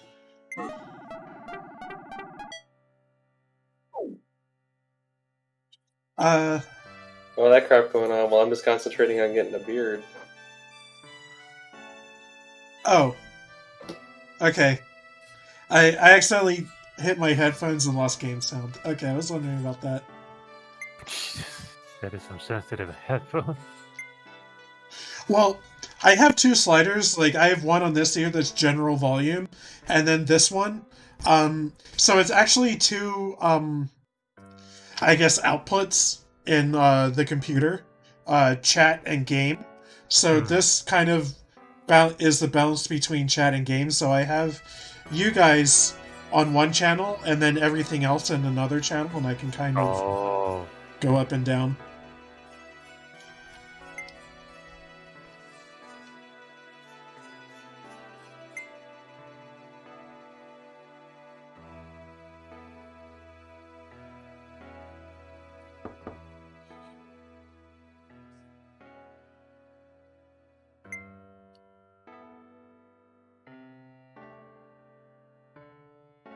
Like, even with the vaccine being available, I don't think that's going to change anything. Like, when I went to go get my flu shot, that's like made available through our clinic here. I showed up and the nurse was like, "Yeah, it's kind of slow today. No one else is getting their friggin' flu shots." I mean, several of my coworkers don't even bother. I mean, I do it every year. Even with the invention of vaccine, penicillin, we still have a virus problem like SARS, like the Spanish flu and the SARS and whatnot. People still die. I think people are just spooked about like going to like medical places unless they absolutely have to, because you know, like hospitals and doctor's office and stuff like that. That's where people who have COVID go. You know, Yeah. I don't want like that's the thing. Like, no, I don't think anybody really wants to go to those places unless it's like absolutely imperative that they do so. And I think that's a reasonable stance to take. I don't know. See that crap here? All old people here just go and eat out in restaurants and cough on each other or whatever. Oh, dude. So you know, I don't know about places like Florida and North Carolina, but San Francisco has a bunch of outdoor dining area nowadays. And I remember, wow. Yeah, I haven't like seen much of the world since this whole COVID thing started. So I don't really know what's going on out there. Like, I guess I barely left my house before COVID, and yeah. like I've probably gone out somewhere maybe like 10 times total this year, and like most of those were before March. So Wait, so okay. Out of us three, I wonder who's going out more, me or Andrew? yeah, it's definitely not me. I'm out of this conversation. Yeah. Leave on work days. I don't really leave much on non-work days unless I have to like get like groceries or something.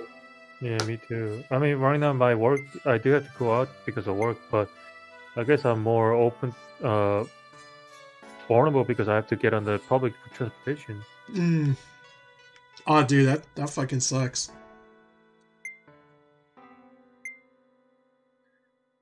I'm actually kind of shocked that, you know, no offense, but neither of you got it so far, because I feel like you're both kind of frontline people in a sense, and that Jihun, you have to take public transport and stuff, and you live in a very densely populated area, I'm assuming.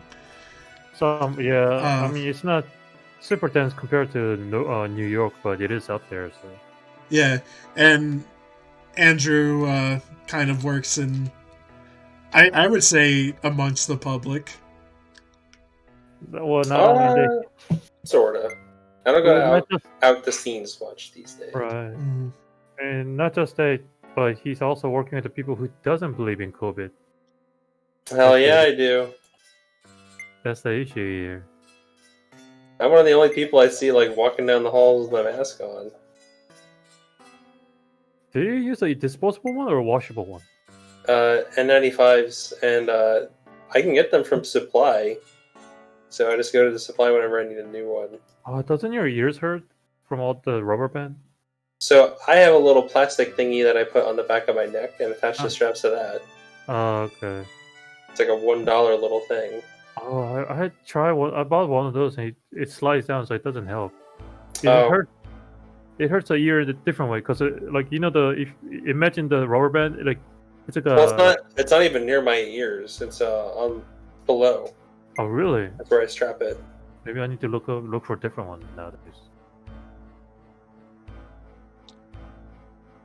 Honestly, they didn't ask me, but I figured I'd weigh in. I have one that I've used a couple times. It's black, and it ties in two different places, and it ties like above my ears and below my ears, and it's just a cloth mask, and I can put like little pouches in, and that's kind of the actual protector. Yeah, what I wear at work isn't an N95, but what I wear regularly when I like go out is one that it's kind of cool. That's like custom made.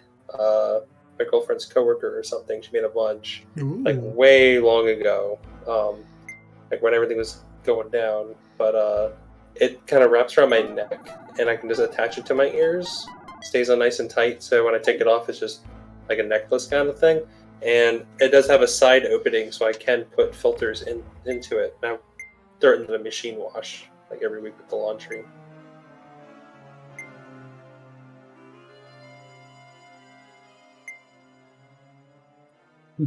You boy fucked up.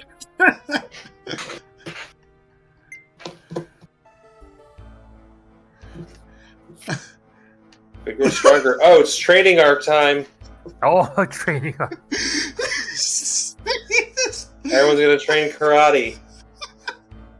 She's probably gonna be standing under the waterfall doing the concentrating thing, focusing move. No, practice karate. Kana's so fucking good. We need a tournament arc. Tournament arc. It's like a shonen staple. The tournament arc show up in Chainsaw Man? No, actually. Chainsaw Boy? Oh. That's like a shonen staple. What about Time Skip?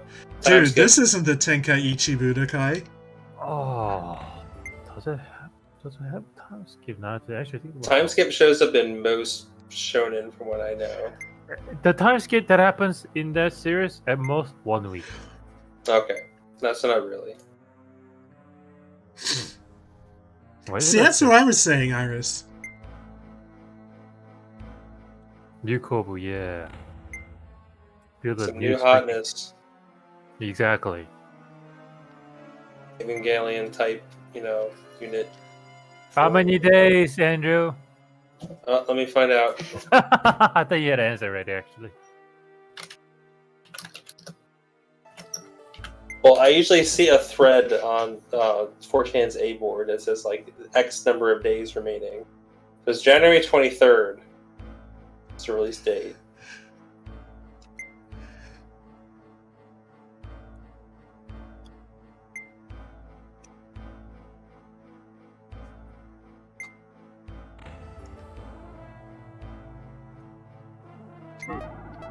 $50 days.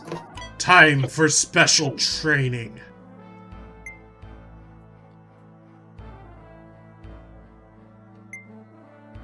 We special training. We no, it's not. Yosh. Ooh.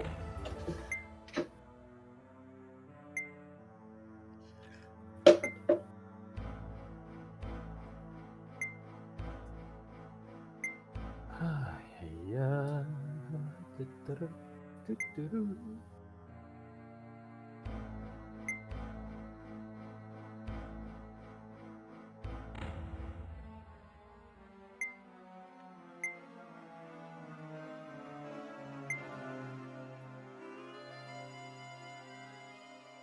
Is this gonna like power up only certain characters, or is it just like kind of chatter?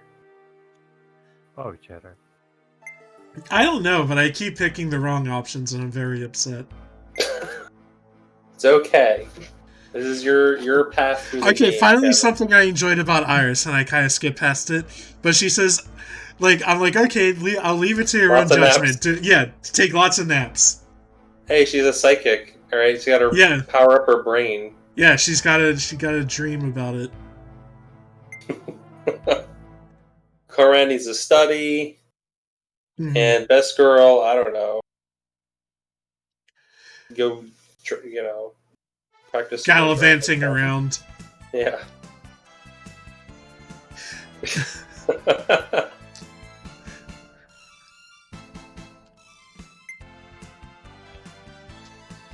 Yeah, see, that's the thing. This is a game that is like focused on like combat and stuff, and like you have Sakura, who just like slices a mecha in half in the very first cutscene of the game. You have Kana, who's like a karate master. You have Maria, who is like in the military or something in Russia.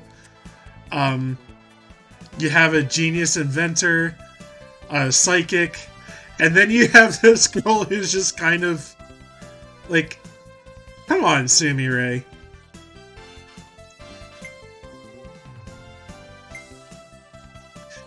Like, I feel like Sumire doesn't pull her own weight.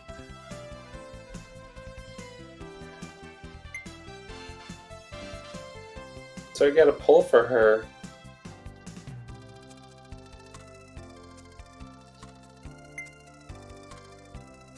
She's like the Asuka of this, going back to Evangelion.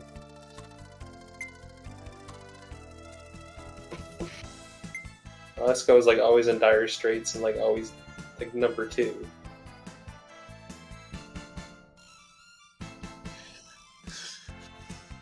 I don't know if I agree with that. Well, at least she had that mindset. Like she was always aiming to be the best, but was always felt like she was snubbed from like every opportunity. Always being kind of like overshadowed by the third child, Shinji, and then Rei at times too. Yeah, she kind of developed the complex from that. I just feel like a lot of the. I'm simplifying things. Yeah, a lot of the. She drove a lot of the plot of the show forward, and that there were a lot of angels and stuff that they fought that like depended on her. Like I'm thinking about the one where like her and Shinji basically like matched up movements and heartbeats and stuff to battle this one monster. Like things like that. Needed coordination. Yeah.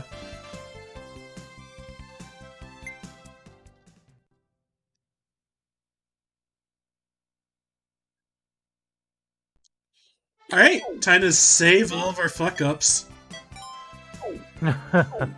No going back. Status. Not good. Resume.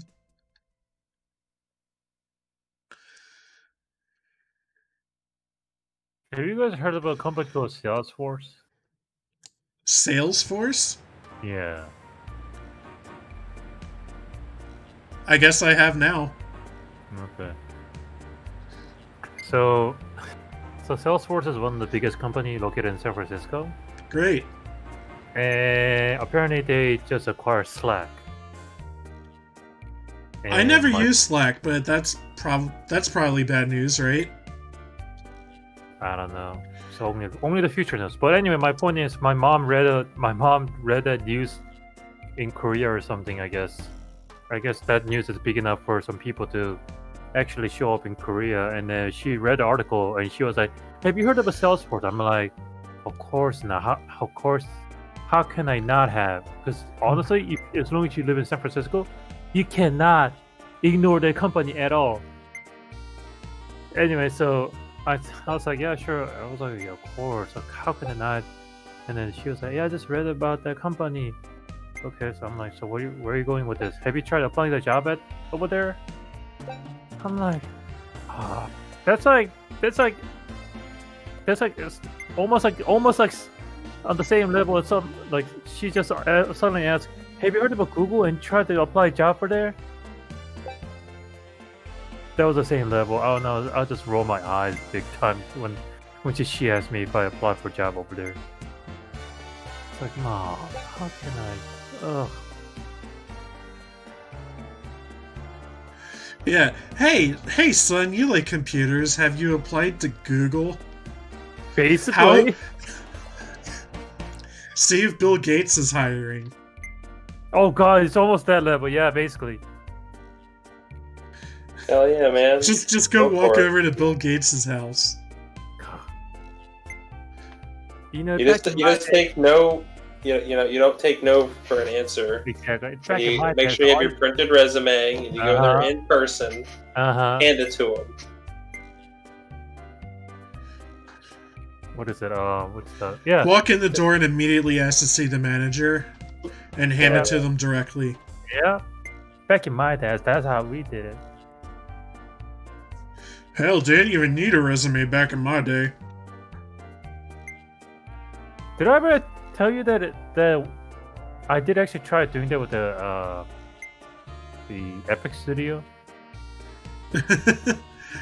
I mean, that's how I got my college IT job. It was basically one of my friends who already worked there recommended me, and they just like, hey Kevin, you should just come in, like, right now.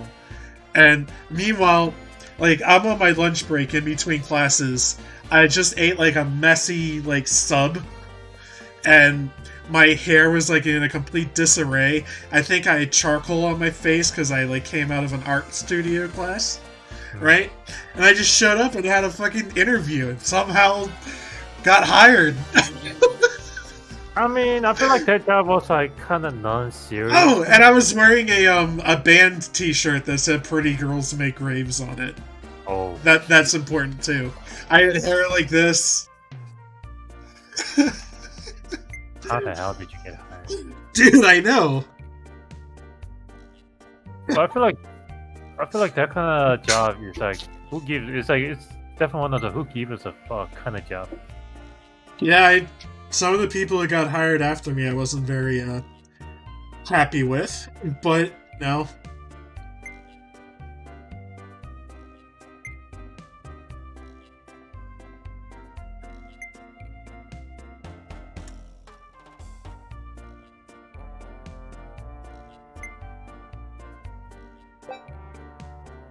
Even her hair is wild and independent.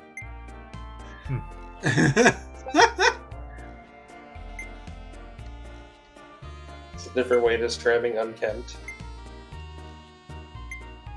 Yeah, that's what I'm gonna say now. My hair is wild and independent. That is good. I like that description.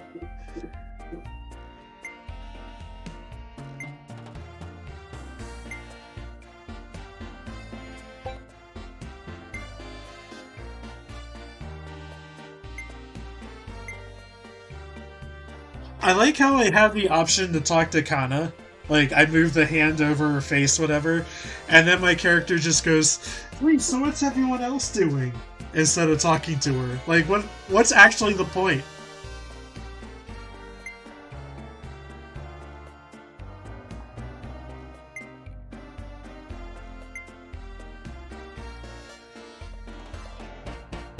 I wonder what's going to come from this little training bit. You look at actually new robots? Or just like new stat posts? I mean, we Maybe destroyed our previous Kobu, so like we're pretty much guaranteed to get new ones. Okay. But yeah, I hope this amounts into like new or upgraded special attacks. No, that'd be nice. Yeah. Gift shop. Exit through the gift shop.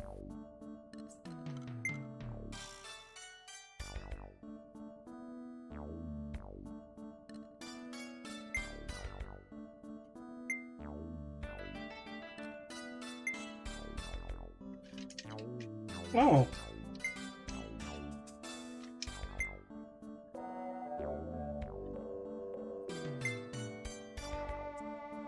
What?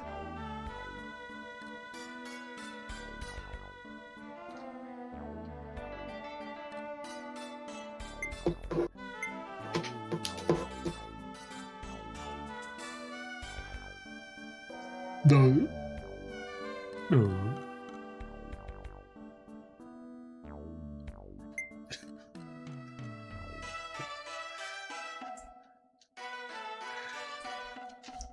I love that she literally is just Goku, to the point that she plays as Sun Wukong in the theater plays. She just eats a lot of food.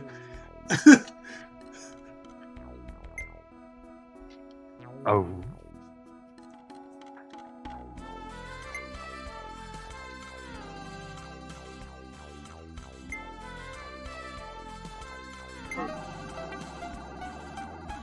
What?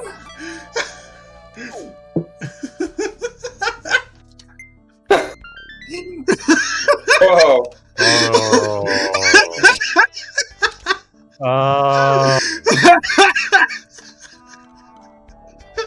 That one really took me by surprise. It got me.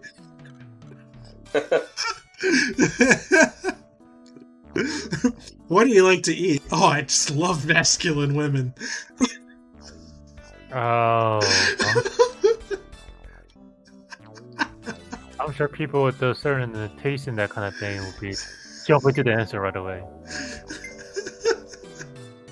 Oh, I like my woman with muscles.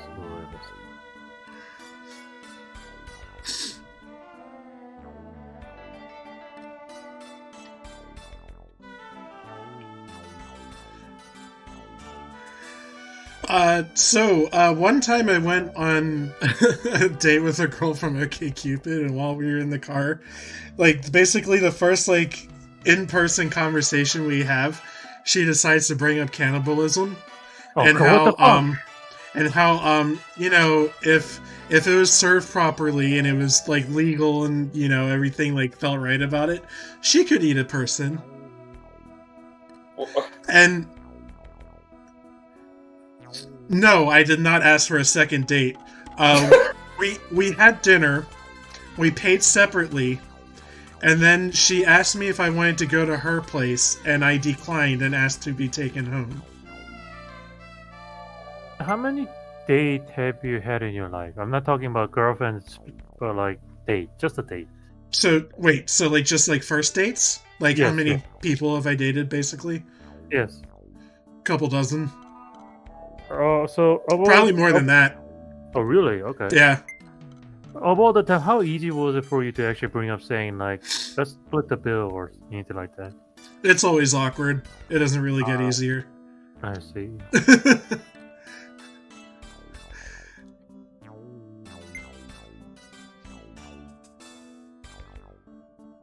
So it's always like, so do you want to split the bill, or are you expecting to pay it all? How does it usually, the flow? How does it go usually? Conversation for a first date. I can't wrap my mind around that shit. So typically what happens, Jihun, because I can tell you're asking out of just complete ignorance here, is both parties take out their wallets around the same time as they're finishing up their meals, and we both stare at each other and go,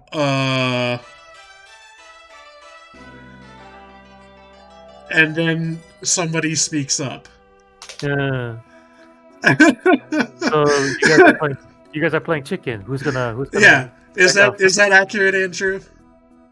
Is that about playing chicken? No, like there comes a point after dinner where both of you just like pull out your wallets at the same time and go,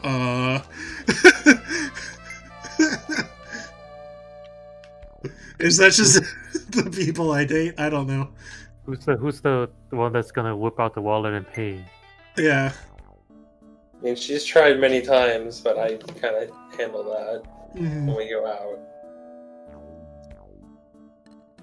I wonder if some people actually take that as a wrong way. Like, if you try to be like, oh, you know, I had a great night, I'll pay for it, and then the other person goes like, what, you think I don't have enough money? You take a pity on me? Yeah, see, I've had one of those situations. That was a learning experience for me. Oh, God. Yeah. I was just joking around. I was half joking around about that. I can't believe that actually happened to you. Wow.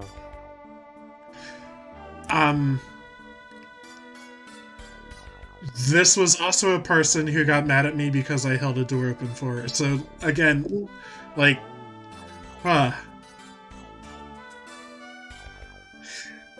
always wonder how things go with the people that like I've kind of rejected or like had dates that didn't go well or things like that I haven't kept up with. Honestly, if I was in shoes, yeah, I think I would probably just think of the same thing. Like, I wonder what happened to that person after that kind of attitude. I wonder if they ever changed or something. Yeah. I will say, there's kind of a saying, and I guess there's a bad movie about it, but I see myself as a little bit of what's called a good luck Chuck, in that women dump me and then immediately find like their forever partner after dating me.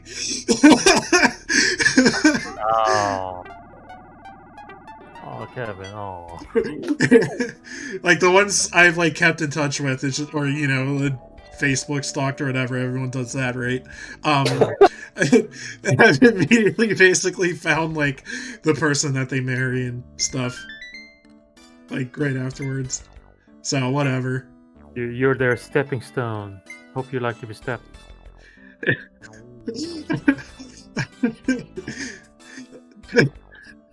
I have a story about that too. Oh God! Okay, so every once in a while, for a laugh, and I recommend that everyone does this, and not. I gotta preface this with you know, like if you're into certain sexual things and whatever, you know, cool for you. But something I like to do is go on Craigslist in my area and search for miscellaneous romance. It's the best tag on Craigslist, okay? Because you get this is where you get the people asking for very, very weird requests. This is where you get like, yeah, super specific. This is where you get the diaper stuff, things like that. There's a guy that for years, in my general area, for years, every time I would check Craigslist, he'd have a new posting, like about a month old or so, that was like, we'll pay good money for girls to come over and step on me.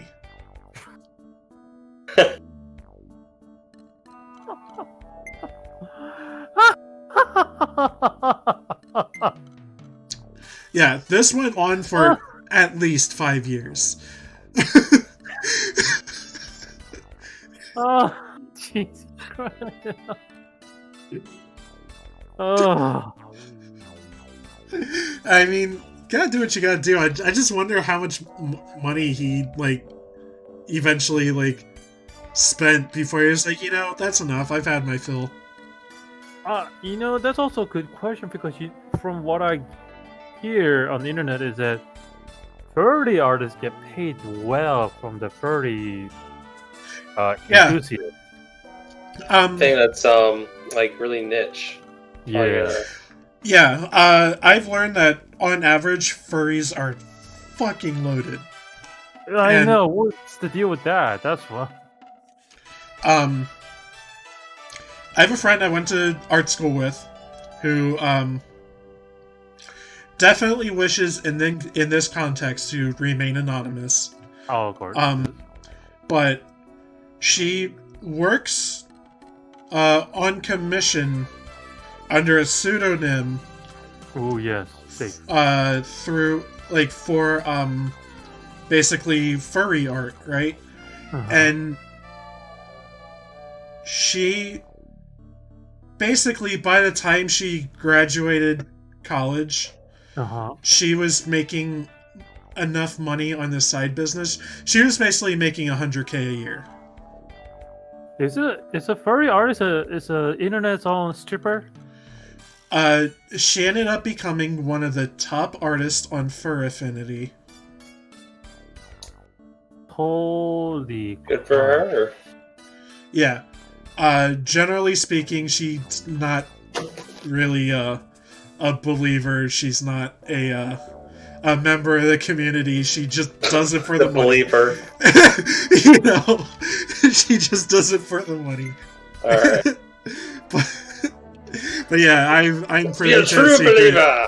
Yeah, I'm trying to be very careful with my wording and stuff because I don't want this to like come around and bite her. But man, I mean that's actually better. That's a lot of money for just art, you know, like being about like our age and you know an artist, you know, that's a shitload of money. God, what would I do with that money? Well, I guess. I mean, if I still had an artist soul within me, I'd probably buy a better artist tool like Cintiq and all that kind of stuff. Oh yeah, she has all that. Like, this is a business for her now. I think she has employees and stuff. Like, what? It's a whole thing, dude. Like like 10 years ago, she was telling me she was making that much. I haven't kept in contact with her, but like, dude. How is it that our business gets so good that you have to hire an employee? That blows my mind.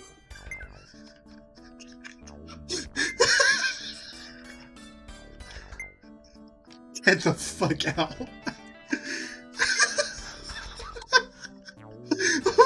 What just happened? Girl. Mood.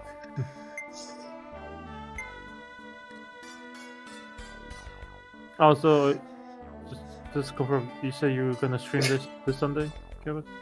Yeah, will you be there? Yeah, I'll try to. If it's the same time usually, right? Yeah. I mean, I'm happy to just like wait till you, you know, fire at the bat signal or whatever.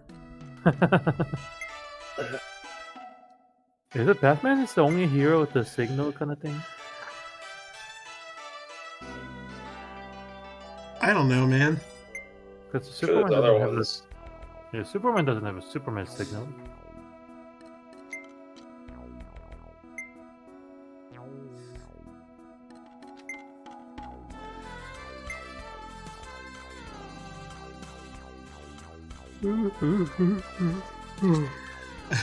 I mean, having a signal that's a spotlight flat, like, being shown into the clouds and stuff is actually a really bad thing for, like, a covert operation. I'm surprised it works so well for Batman, because basically it's something that publicly everyone in town sees, and you know exactly where it's, like, being shown from. No, it could be like a... So you can just go there. I mean, it could be like a trap car, you know? If you show up there, then you're a criminal. Like when you see the bat signal and then you try to snipe Batman from some location, that's a trap. So you get that guy. I guess. But, like, I don't know, you could just... a lot of Batman takes place before the advent of cell phones, so I'm just going to exclude that. What? But, like, any kind of, like, walkie-talkie or anything like that would be better. Oh, yeah. I mean, yeah, that... Like, almost literally anything would be better than a spotlight for, any kind of covert operation. Right. I mean, that spotlight thing sounded cool back when the comic was still being made, but when you look at it from nowadays, it's like, what are you thinking? I wonder if comic industry as a whole is kind of difficult because of readers' average age, like their thinking process. Like, you see the very first few issues of Marvel and DC comic, they came up with the dumbest thing ever, and readers just liked it. But now it's like, because the average readers are 20 to 30, they have to be very cautious about what they bring. Oh,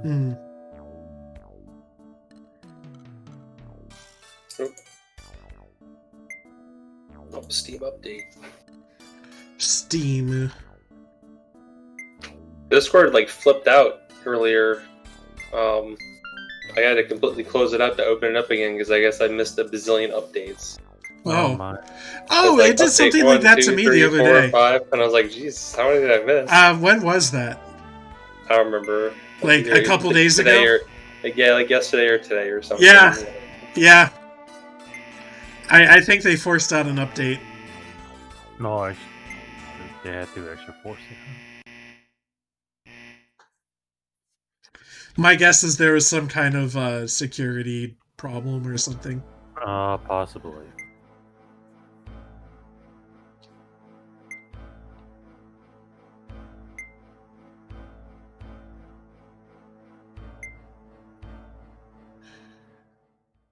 Alright, what are we getting? Oh, is this what you were talking about earlier, Jihun? Stay-at-home order issued for San Fran Bay Area ahead of state mandate? Yeah.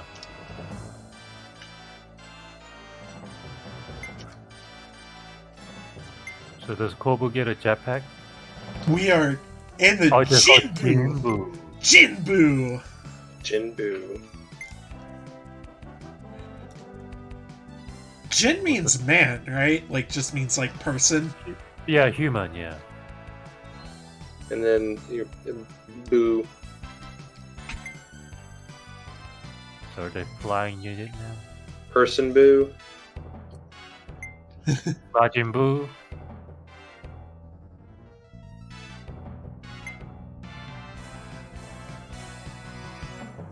What is this? A device to increase power transmission to the limit. It's over 9,000! Looks like a Yoshi egg. Oh, I was like looking at it in a weird way. Oh, yeah. I see where you're getting it. Show them our training. What training?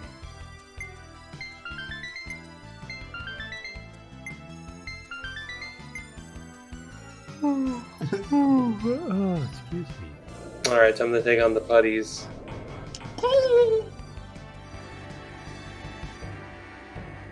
Is that an everyone like that?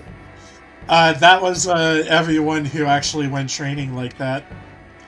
Fuck Karan, Sumire, and Iris, I guess. What the hell was the other option besides training? Do whatever you want to do? Yeah. I thought it was to eat muscle. Go get some donuts.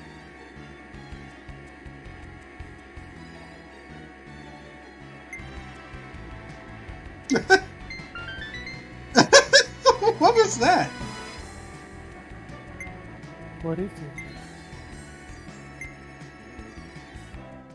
What? Spirit armor. First, we get a new animation. I don't think so.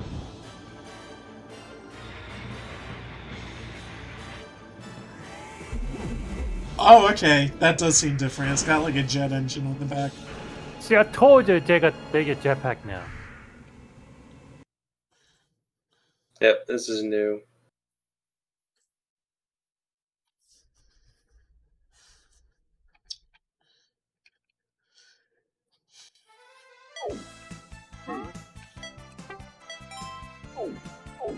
You know, given the setting and stuff, this game really needed to have more trains. Oh yeah, steam engine power. Oh. Okay, Sakura's fucking fired up. Wow. She's maxed out for this chapter. Kana's doing pretty good. So you should be able to combo with her then. Boy, I hope so.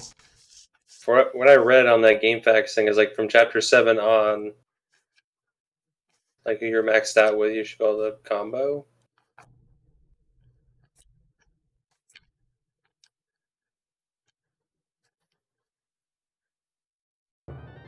Because you blew off Koran, you won't be able to do it with her. Oh, we got enemies in 2 different colors. One's blending into the scenery. Whoa. Right, taking on shit. Pigma? Was that his name? In Star Fox? Oh, I don't know. I don't know my Star Fox lore. Oh. It was suddenly making me think of Star Wolf. Like this crew. Hmm. What's a Naruto equivalent to that guy? Oh, damn! Honestly, probably Kakuzu. That's what I'm thinking. So they got. I had to say it. From the sprite, they have a test on it now. I need to get another look now that I have that context. Lord Satan. Oh yeah, that's not good. That's what you're staring at for the rest of this game, Kevin.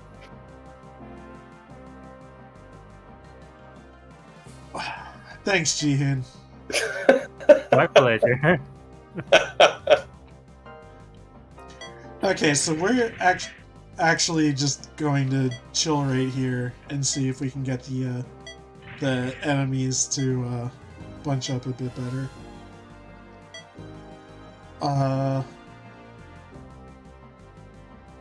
Nah, let's get all in one group. Oh, maybe you have your dude with Sakura, so you can see their combo. Yeah.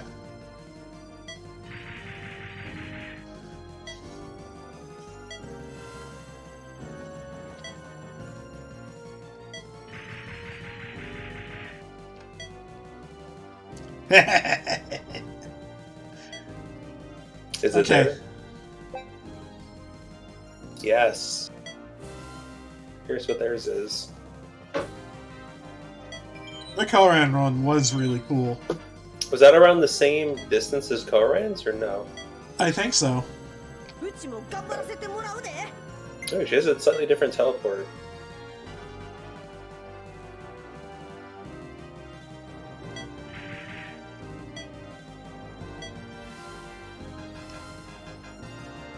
Keep everybody bunched up. None of them were moving. I was hoping the ones that were kind of close to me were going to move up. You're still a little closer to the... Damn, there's a shit zillion... Oh my god! I don't want to talk about it. Hopefully your attacks do a shit ton of damage or something.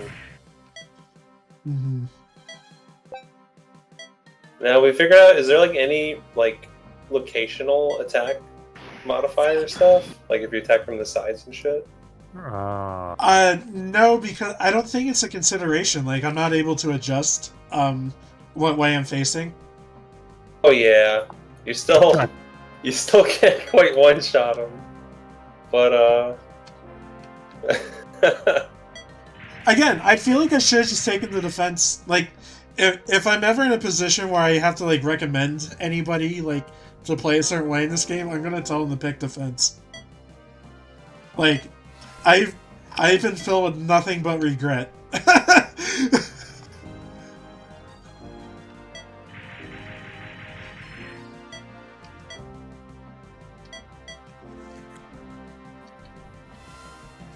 In all seriousness, did they just add a booster pack to the original model? Is that it? Maybe like highlight. They look a lot shinier. Spanking new. Well, I was gonna say, these are probably just like entirely new mecha based off of the old design. Because like the old Kobu were fucked up. That's what it looked like from that cutscene, anyway.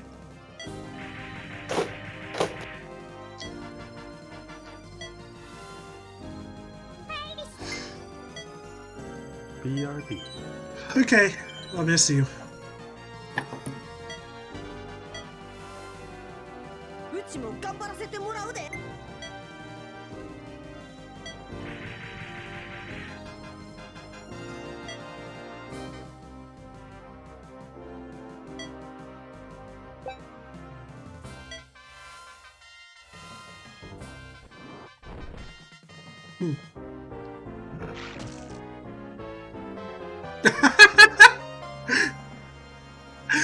Okay.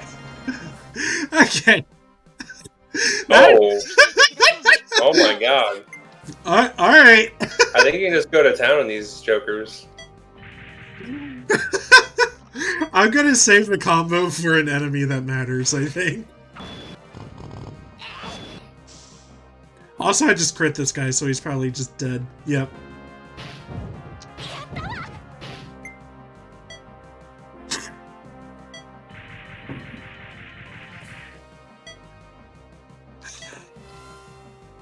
I made like a farting noise when he died.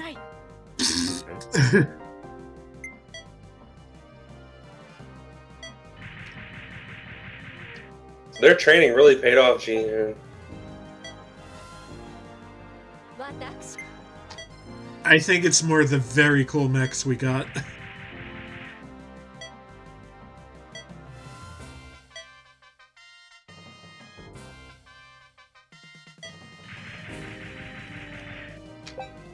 I'm gonna... No, I'm just gonna charge forth. My original idea was to keep him kind of close to Sakura, but... Just keep Iris Murph to the back, I guess. Yeah. So if it does get shitty, you can just pop her special. Yeah, well, her and Koran, I think, have less movement in general. Okay. So they end up kind of forced to the back regardless. Was there ever a tactic game with the tanker character? With what? Tanker character. Tanker? Yeah. Like even like Fell Seal that we were talking about earlier, the night class that you get early on has like a protect ability that single targets at least. Oh, yeah. They soak up damage for other guys. Oh, okay. Because in my own experience, I never seen a like actually tank. Like MMORPG that's given. Yeah. Yeah, in my experience, a lot of like non-MMO games kind of don't do tanking mechanics very successfully. Yeah. On the topic of Fellsteel, it does also have another ability you get at some point. The samurai gets it. The Fellblade? No, the samurai. The DLC job. Okay. They get an ability that makes like all enemies in the area turn to face you, which is a thing the samurai can do. Okay. Wow. Yay, tanking. I mean, you do damage to an enemy and then it like has an area effect that makes the enemies surrounding you like face you.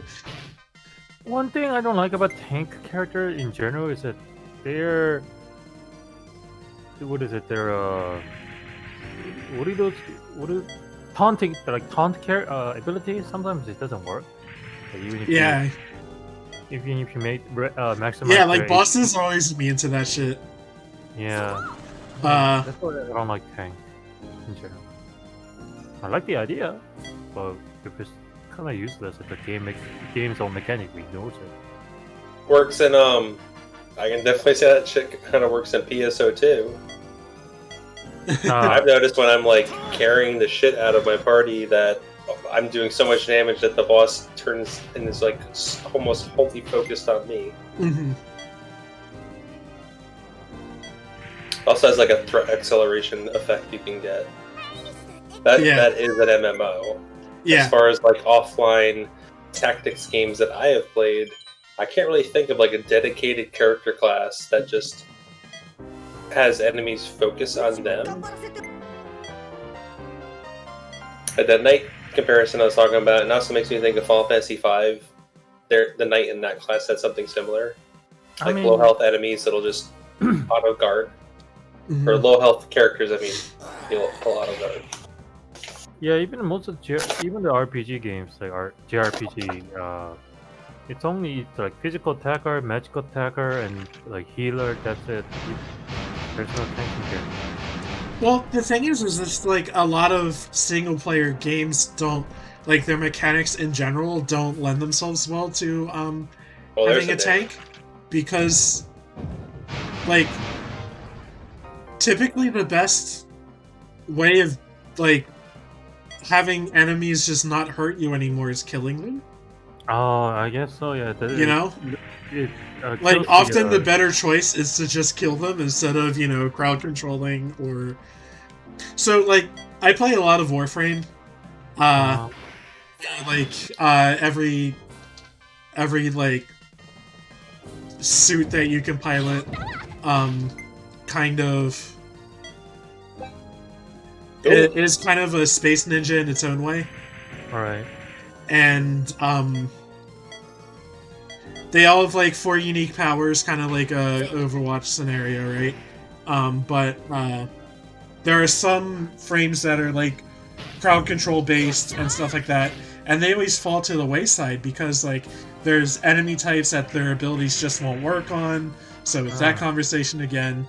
And then it's also like you could also just be killing them, but instead you're just making them like not damage you, but you could spend that same energy just killing them. Speaking of RPG, you guys heard about the Mass Effect collection? Yeah, I'm interested. I heard about it. I don't know. I have what it takes to. I'm not interested at all. I don't know. I have what it takes to play the first one. The second and third one, I'll play it, but the first one, oof. Okay, so the part of the collection I'm actually most excited about is the first one, and here's why. I have it on PC. The first one has no controller support, if I remember correctly. God. If it does, I played it on keyboard and had a hard time. Yeah. It's very bad on keyboard and mouse, and it doesn't really have controller support. Or there's something weird about the controller support, if I remember correctly. So basically, if I ever want to replay the Mass Effect series, which I have kind of gotten the urge to do so here and there, I had that stumbling block of the first game basically being almost entirely unplayable. I'm sure there's like a mod or something, but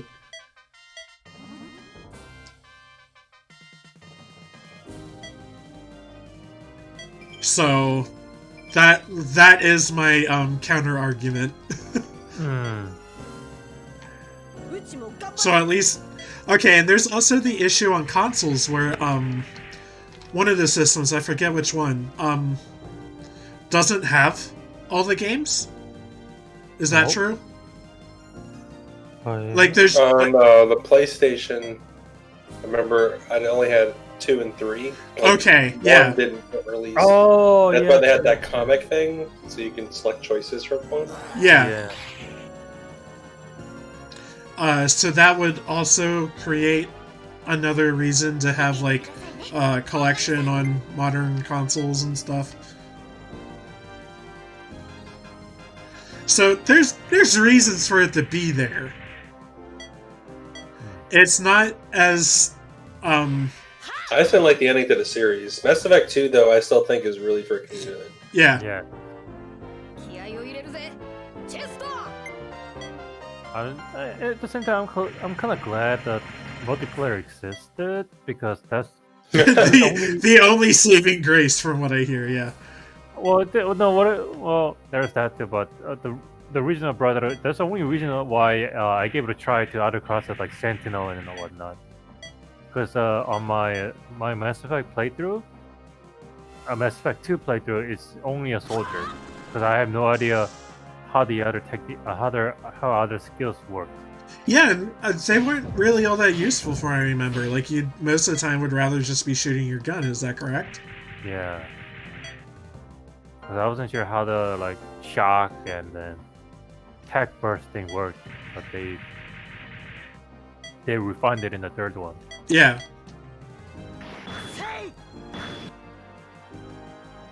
Yeah, I remember, at least in the first game, which is the one I have the most experience with, that's the one I owned and I played all the way through, and then I never really got the others till way later. I think I actually borrowed ME2 from you, Jihun, is that correct? I do not remember. Okay, yeah, I don't accurately remember either. I borrowed it from somebody, and I had it for a long time, like, probably almost a year. Oh. And then I never, like, got around to beating it. Like, I just didn't find myself caring.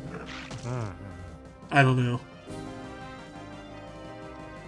I still remember The first Mass Effect game, I got it when it came out on the 360, and it was kind of like an event for, like, me and some friends, because, like, we all got it when it came out, and we all, like, played it together. We chose different things, and we kept up with each other, and, like, what paths we took and stuff. Because it was just this game that everybody was playing. I still remember how some news outlet was freaking out because there's a blue alien sex scene. Isn't it? Oh, Yeah, okay, sex with the blue lady. combo. Alright.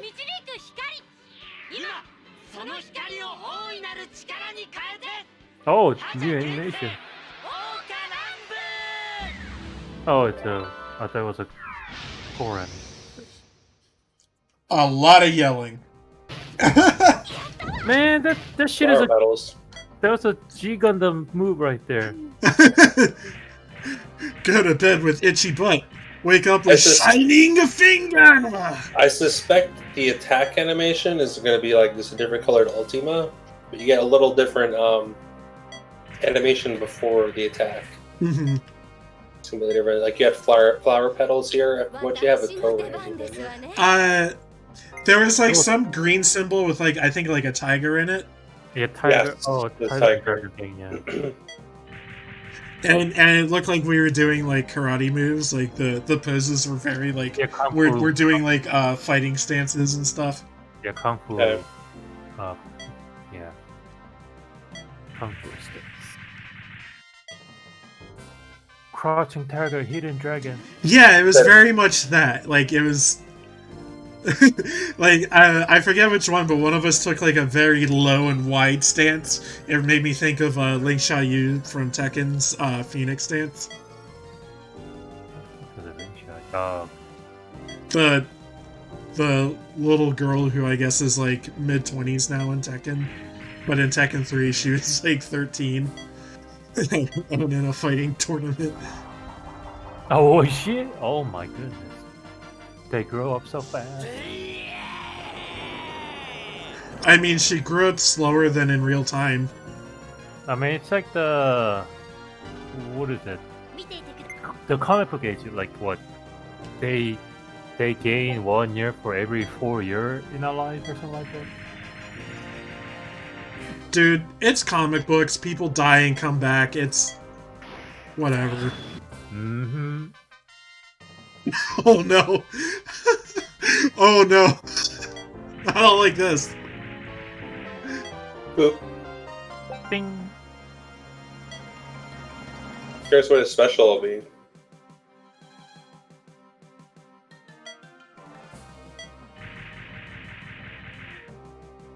Nothing quite like walking right up into a boss's face and being like, uh-oh, gotta heal. Kind of like a power move. Yeah. Come at me, bro. Fuck that up. Like walk right up to him and start drinking your Mountain Dew. Yeah, so like I don't know who yet, but I'm probably gonna lose somebody next round of combat. Oh no, he's out of. Oh, that's bad. That's real bad. Okay. Keep Iris on standby. Yeah. Don't overextend, I guess. Okay, we got a crit, I think. Oh, Alright, Iris. No, not in range. Alright. I think we're gonna see what happens when we let Ogami die. Let's see if the computer's smart or not.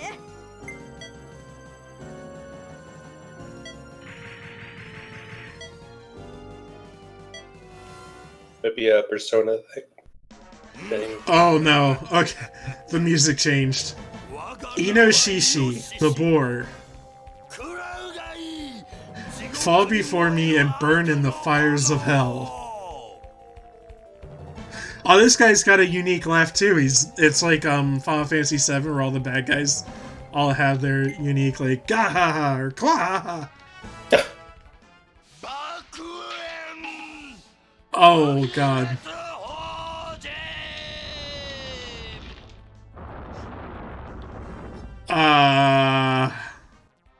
Well, his hand is a what? Oh my god! Oh god! Oh, that's one hit kill right there. He had a sliver left.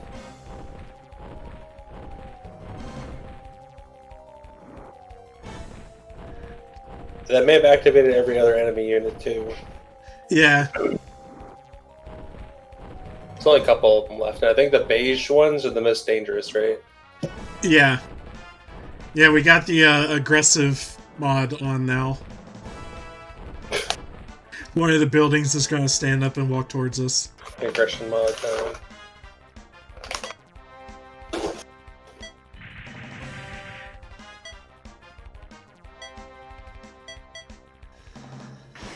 Probably time to heal with Iris. Yeah, if I can get her in range.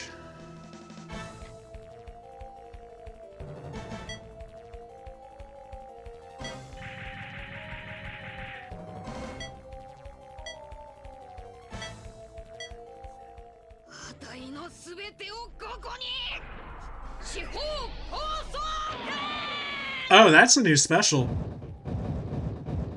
She has some kind of like tiger fireball. Oh, I gotta see if the Magnemite's evolved into Magneton. Oh, good question. Oh. That was Hadouken. Yeah, Hadouken!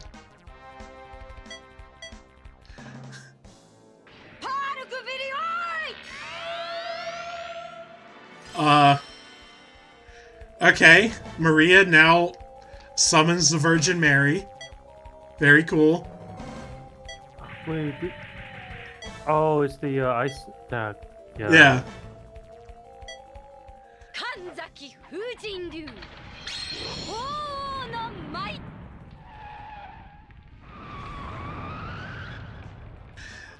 Sumire now also summons a Pokemon, Ho-Oh. It's like a Phoenix almost. Yeah, well, she said Ho-Oh, which I assume is just Phoenix, because there's a Pokemon called that.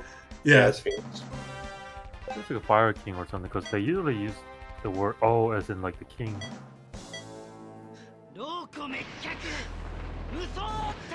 Well, having O before, as like a prefix to a word, is typically like a show of respect. Oh, okay. Oh yeah, that's just a hiragana O. I'm talking about Yeah, it's the Jack Frost with his he's and hoes. God damn it, you're... Okay, Iris got her ranged increased. Karan doesn't need it, right? Not that it... Okay, no. Okay. God, he's just fucking running on empty. God, how is he alive? Yeah, is one he health like left. literally one HP away? Yep. Oh, man. Okay, I'll say it. Iris got a downgrade. Oh, that was Good teddy definitely bear. that was definitely upgrade in animation itself. But the details, man. How many frames was that? Yeah, like the animation of her turning around was better, but in every other that's a downgrade. By every other metric other than animation quality. Are we Magnazone? Or is that... Oh, this greatly predates the advent of Magnazone, but I'm thinking maybe we'll get Magneton. Or is it gonna form Voltron? What is this? What is this? Did I just summon the 4 like pompous gods, but like they're mecha? It seems like it. Yes. Those are the 4 yeah. Oh my god. You summoned the 4 sacred mech 4 mecha or something like that. I love that Byakko is just like a cute little like Neko mech. Yeah.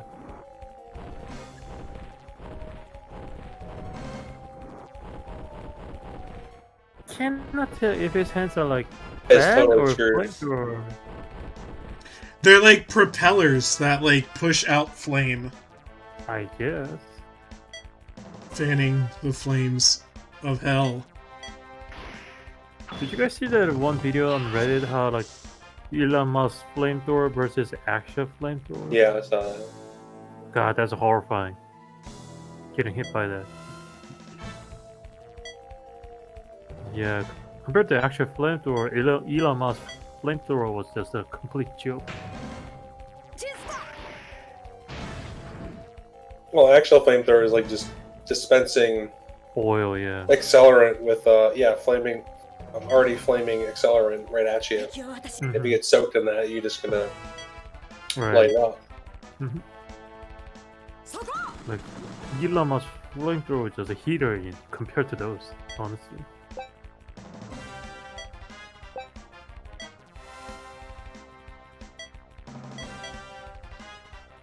I have to think of other games that actually did an upgrade like this. I want to say Luna. The original Final Fantasy. No plan. You can bring the tail to Bahamut. Yeah, the rat tail. So if we're saying OG Final Fantasy, Black Belt becomes master.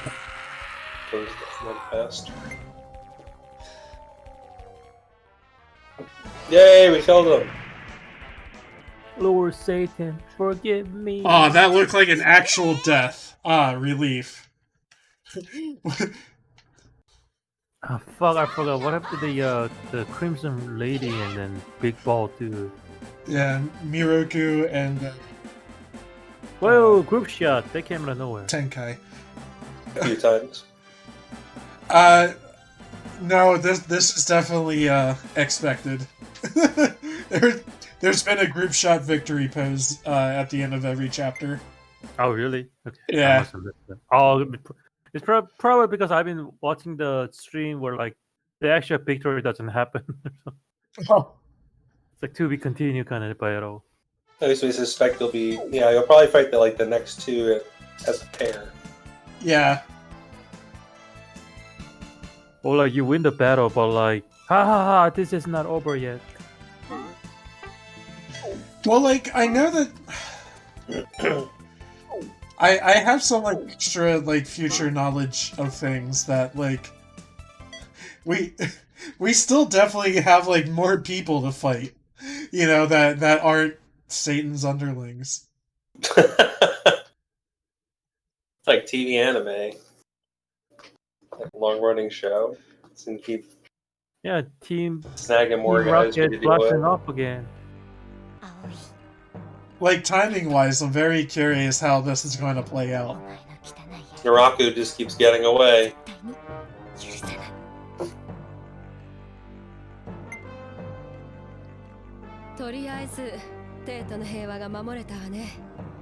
So let me ask you this. Let me ask you to, as somebody whose English is a second language.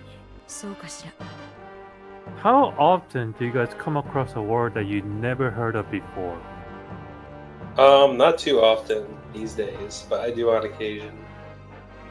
Like, what?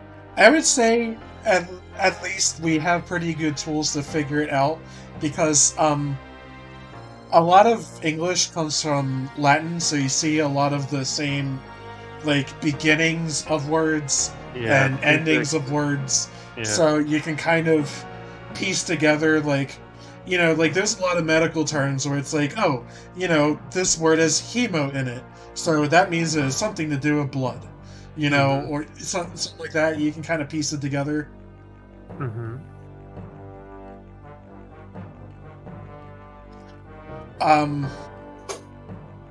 Sometimes I'm curious, like, how often does for American-born, you know, person to come across a word and what is this word? What does this word mean? Well, I think it's just really fucking weird in general. Yeah. As far as like, someone with a native tongue here, unless you like study a language or like really dig into it, presumably on occasion encounter weird freaking words. But you can always get context clues, kind of similar to what Kevin was saying. It's based on how I used to encounter these in text, so it's like I can kind of suss out what that is based on what is being described. Might not know how the hell to pronounce it though. Oh yeah. Now, I will say there's another side of this coin, which is sometimes. Oh God. I guess it's like a there's like regional connotations of words that are interesting to me. So I work retail at like a general store, right? And we had like toilet paper like all along the back wall, like the entire back wall of the store is like toilet paper. It's stacked up really high. You could see all of it from like the time you walk into the store. Like it's just right there, right in front of you. Wow. So this old man comes in and he asks me, "Where's y'all tissue?" Okay, and this is a store where we sell tissues, we sell napkins, we sell stuff that is called wrapping tissue for wrapping presents. That's like the thin paper, you know, that you put in like baskets and stuff. We sell that. But no, this man was talking about toilet paper, and that threw me for a fucking loop. Should ask for ass. I need my ass tissue. Yeah. Go blow my ass. Oh no. I need a tissue for my butthole. 大神藩この頃おかしいんとちゃうか。なんやもうあやめそこそこそ怪しいな。Ah, there we go. It's happening. 現れた最終兵器。大正桜にロマンの嵐。しっかりしいや。隊長藩。 Ultimate weapon. Is it Ultima? That's Ultimate Weapon. I will say, based on what I know, if you happen to be referring to, say, Ultima from Final Fantasy Tactics, kind of similar to that, yes.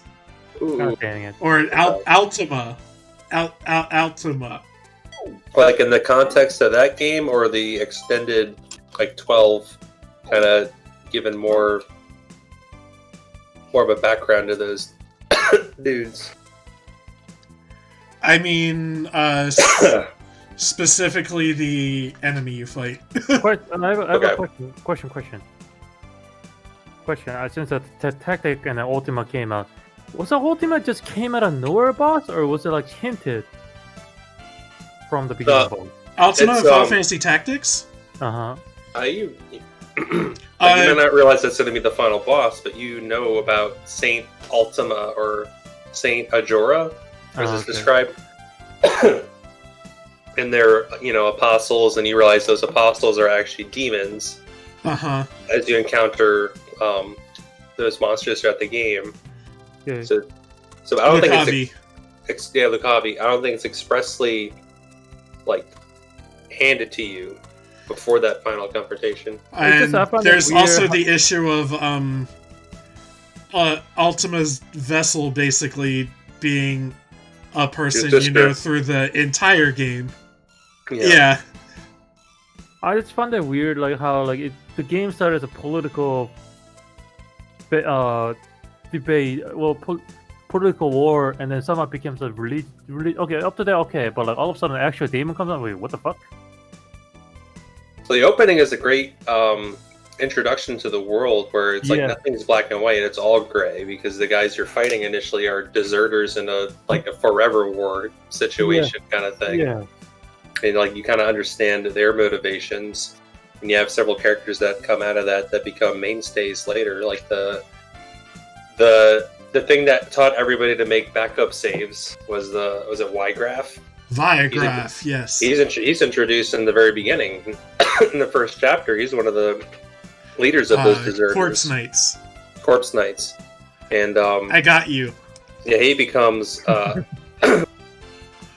kind of convinced by the members of the church to use the power of the Lucavi to kind of get his revenge on the nobles and the like. So lots of interesting plot threads and ideas, and just you have the political angle, but it all comes to a head with the whole church covering up ancient history and all that kind of stuff. I do just want to say while we're talking about it, they really missed an opportunity not calling that group the Corpse Corps.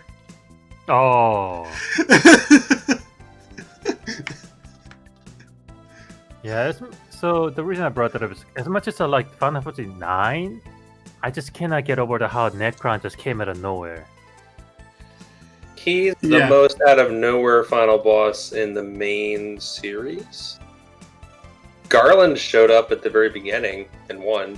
Yeah, I thought Final Fantasy 1 was a great way to do a final boss, honestly. Maybe Dark Cloud in 3. Oh yeah, Cloud of Darkness. Well, okay, so you spend the whole game chasing a guy who's clearly trying to summon something, and then you beat him and he still summons it at the end.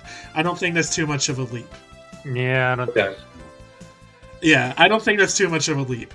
Final Fantasy 4 is kind of iffy, because you basically find out very close to the end that the big evil guy is actually your brother, and he's a cool dude, and he's possessed by this greater evil alien force. Really angry Moon Man who dies, and he's so angry that his anger becomes a dude. What's up with your discussion?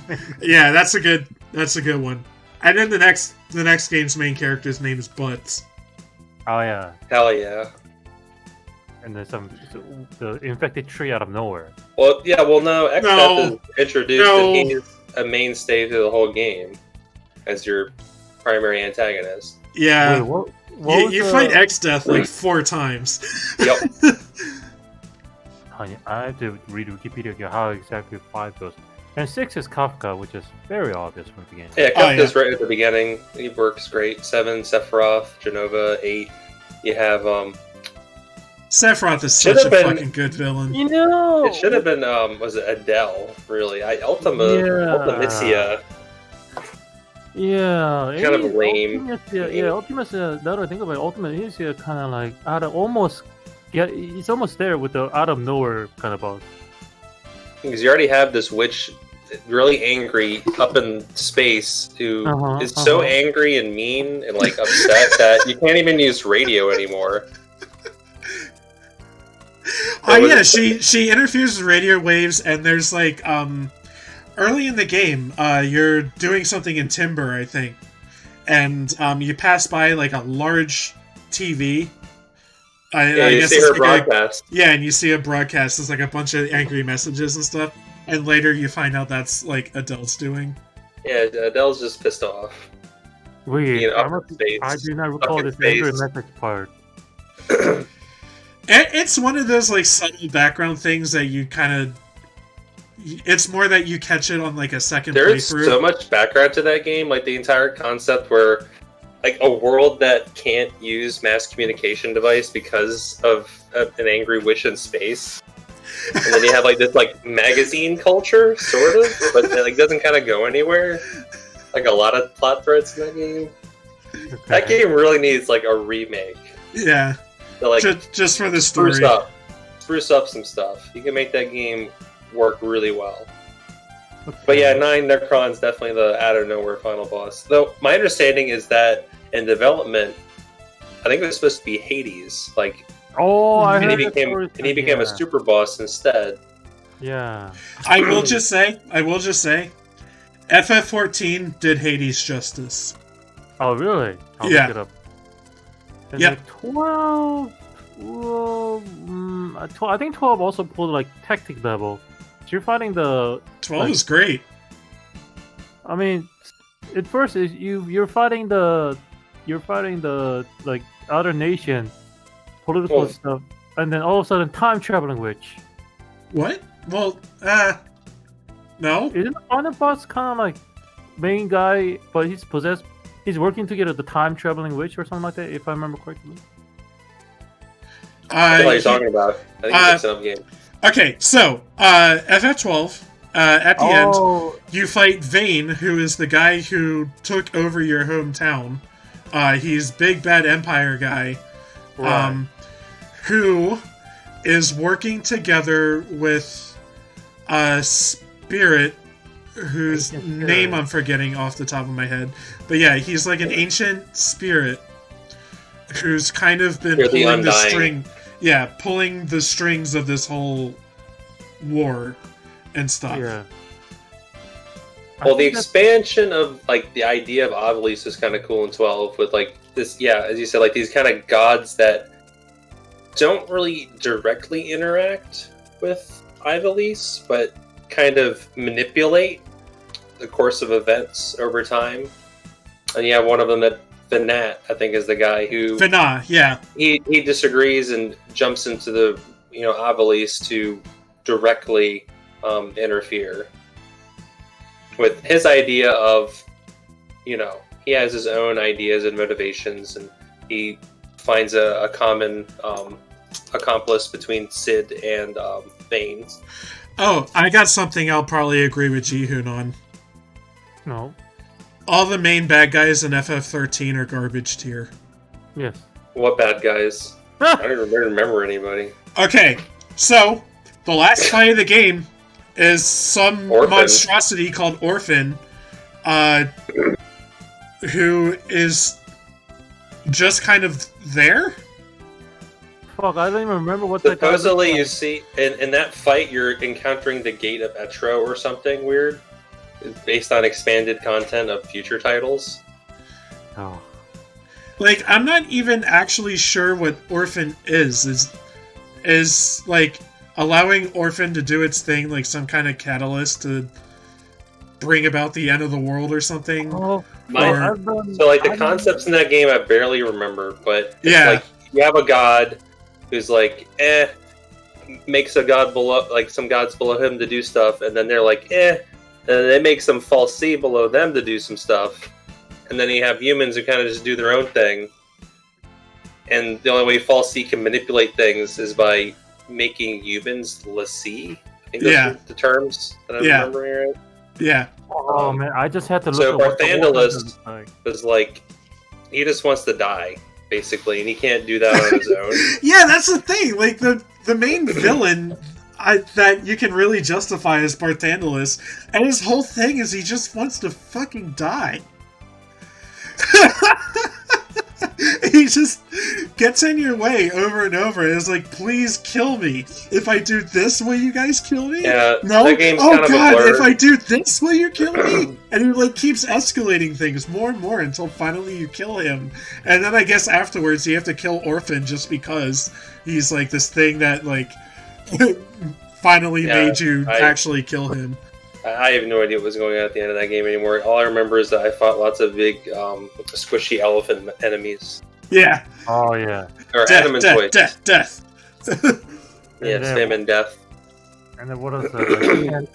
13-2 is like your sister somehow have a personality change. Okay, I need to stop myself because that's not. 13-2 is Adventures in Time Travel. Yeah, okay, I should stick to pause. I shouldn't stick to the story, but yeah, 13-2. You're fighting against another being that's destroying the time or something like that. I will say, what? Oh god, what's his name? What's his name? Caius is the bad guy. Caius. Caius is great. He is done wrong by the game he's in. Well, no, he elevates the game because he is a serious character who has very serious motivations and a very serious. Also, he's voiced by Liam O'Brien, who's just like... His voice acting is fantastic. Yeah. God, his voice actor's so fucking good. He's got these bunch of jokers goofing around being dummies while he's got this very serious shit going on. They literally just inserted Sora from Kingdom Hearts and colored him blue. Somebody's gonna come in here and put my head on a pike for that, but... Look. He's just blue Sora. You can't get around it. I like Noel, or Noel, whatever his name is. Okay, so I like making Noel my magic boy. Okay, so there's that. And 14, there's no such thing as final bosses. 15, 14 you could say there's final bosses. I mean, it keeps continuing, but, basically you have this emperor who wants to, bring about, not necessarily the end of the world, but like a large like cataclysm event by building a robot to cast Ultima, hence Ultima Weapon. And also sometime many millennia before the events of the game take place, there was this race of people called the Ashens, and they captured Bahamut and basically used his power as a battery to do all this, like, awful stuff. And basically, at some point, your character and their friends have to, like, go to basically the core of the Earth where, like, a giant mechanical meteor fell and slay Bahamut and basically put him at peace before, I guess, something blows up. I don't remember. That was, like, 10 years ago at this point. Then you go to Heavensward, where you find a bunch of Bahamut's children, such as Nidhogg, Tiamat, Hrosvelgar, you know, like all these other dragons, Midgard-Zormr, I think, all like fighting with like the knights and humans there, and there's like a king. But the king is actually trying to become a primal, which is what they call like the summon Esper type people there. And he and all of his knights become Knights of the Round, and you fight them. And then you fight Alexander, who's like another world-ending phenomenon, because Alexander has time powers in this game, and it's like this... Yeah. It threatens to like erase everything you've done, that sort of thing. To like save the world and bring it back to status quo. That's bad. So let's see. Then in the next expansion you fight...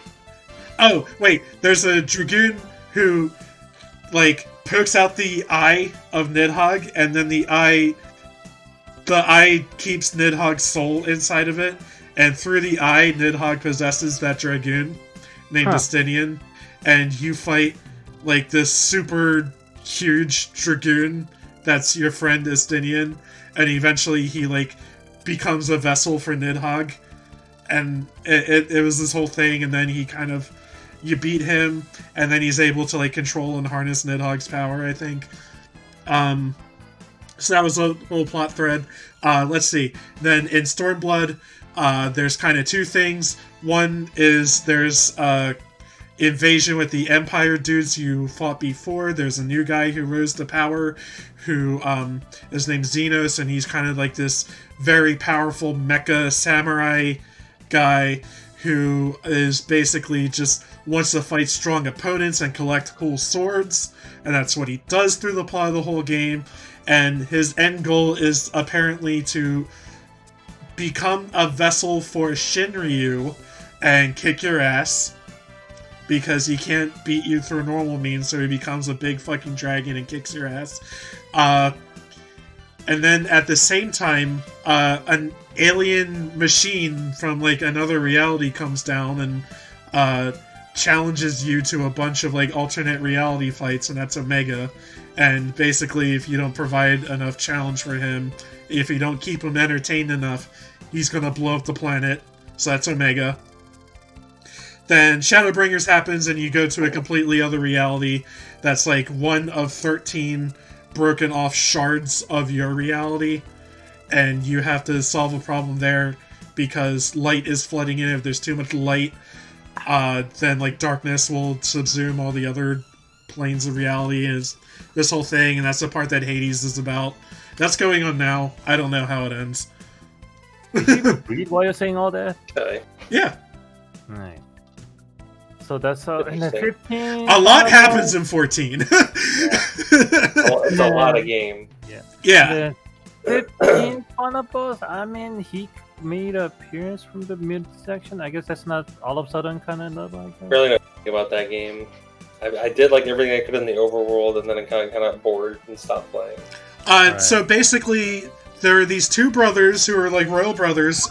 One betrayed the other. The guy who did the betraying ends up being like your dad or like your grandfather or something. I don't know. Yeah. So the guy who gets betrayed basically becomes... Oh, I remember what it was. He had the innate ability to heal people of some kind of like evil thing. So when he would heal people, he would take that like evil energy into himself. And eventually he just got like eviler and eviler and eviler, and eventually he was like kicked out of the royal court, even though he was like the rightful heir or whatever by like your grandfather or something like that. And so this guy Arden was real mad about it. So he just destroys everything, basically plunges the world in darkness. You, Noctis, are thrown into a coma for a while. You wake up, everything's dark. You go fight him. Everything's normal again, except you had to sacrifice yourself to your god Bahamut, and I guess be in the afterlife with your lady, who also died. I have a low opinion of that game. My understanding is that the DLC that they had planned would have like dramatically changed a lot of like ideas. Yeah, even with the DLC they had, it feels like everything cool in the game happens off screen. Yeah, they made a DLC even for It either happens in the movie, or it happens in the anime, or it happens completely out of the view of the camera. So you're saying final boss of the 15 is not the character but the creators? Yeah. Yeah, the final boss was development hell all along. So yeah. Oh, anyway, in all seriousness, FF15 fails in every margin with everything that it was trying to do. It's a huge failure. The people, I feel like I'm Donald Trump giving a speech right now, but it's just, oh my god, it make Final fails Fantasy on every metric. Like, the game just does not run, first of all. Like, second of all, what the fuck is going on with the story? Third of all, the game actively incentivizes you to avoid all the cool like character interactions, because in order to get the best experience points nightly. You have to stay at hotels instead of campfires. If you stay at campfires, you get cool, cute little story things that you don't get when you stay at hotels. But if you stay at hotels, you get the very cool XP points. Which are nice. Okay, so... the world is full of, like, chains of gas stations and restaurants and stuff that all look exactly the same and are filled with the same people. There's like quests to get these like extra like royal arms weapons or whatever, but one of them is, oh god, like one of them is like you go to one of the crypts where you typically find the weapon, and it's not there, and instead it's a note that says the weapon was stolen by some guy, and you know, it's located in this other place. So you go to the other place, and at the bottom waiting for you is a fucking dragon. You fight the dragon, and it just drops the sword. And it's like, wait, I thought this was stolen. I fought a dragon to get this. And then you look it up, and the dragon is an asset from some fucking Korean company. It had nothing else to do with the game. Seriously? Yeah. Okay, I'm gonna look at it later. Wow. Wow. And then, you know, okay, so my personal gripe with the game is how Bahamut looks. They gave him a human face.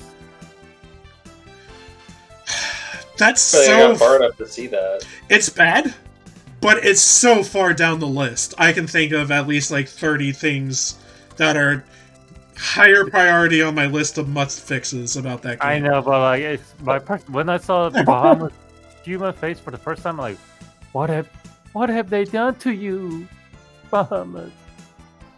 Yeah, flying sword is cool enough, but you got a human face now? Oh, the best, coolest, most interesting character in the game you only see for like 30 minutes. Is that, what's her face? Aranea. She was supposed to have DLC or something too. And that she was supposed to have DLC and it got canned, yeah. Some people were trying to find a way to like keep her as a party member. Oh yeah, that's the thing. You can do that. Yeah. Damn. It used to be a glitch, but now you can just mod it. She's definitely a better character. Best of the, I think she's a. There's only 3 female characters, including her, of total. The main character's girlfriend and the Shiba's a human form. Yeah, I would argue 4. So there is Aranea, obviously. Cindy, Iris. Oh yeah, okay. There's 5 then. Okay, Aranea, Iris, Cindy, Luna Freya, and I forget her actual name. It starts with a G, but the girl who's actually Shiva. Jintiana. Yeah. Damn, Jihun. Did you even play that game? No, I watch a lot of cutscenes. Might as well. You're not missing anything by, you know, not playing the gameplay of the game. Just watch FF15 the movie, whatever. So yeah, all the 5, those it runs well on YouTube. Oh damn. There you go. And then so there are 5 female, and among this, I don't know about you guys, but like the main character's girlfriend character, she was like sleeper on me, to be honest. Doesn't she come from I forget the name of the town, but it's like Leafsville or whatever it's called. Like even as a main character's girlfriend, like female, she didn't almost like she had a minimal screen time in my opinion. She had like one cool thing she did, and then she died immediately after. I think. Yep. Who the fuck cares? Okay, so is this it for today's stream? We went off tangent for like what 20 minutes, playing with the boss. Yeah. Okay. I mean, yeah, it's kind of been over. Just chatting about Final Fantasy. Yeah. But I think we can have like 1 hour stream just having Kevin complain about everything. With more personal shop sales. Okay, so I'm closing the stream. See you in all. Well.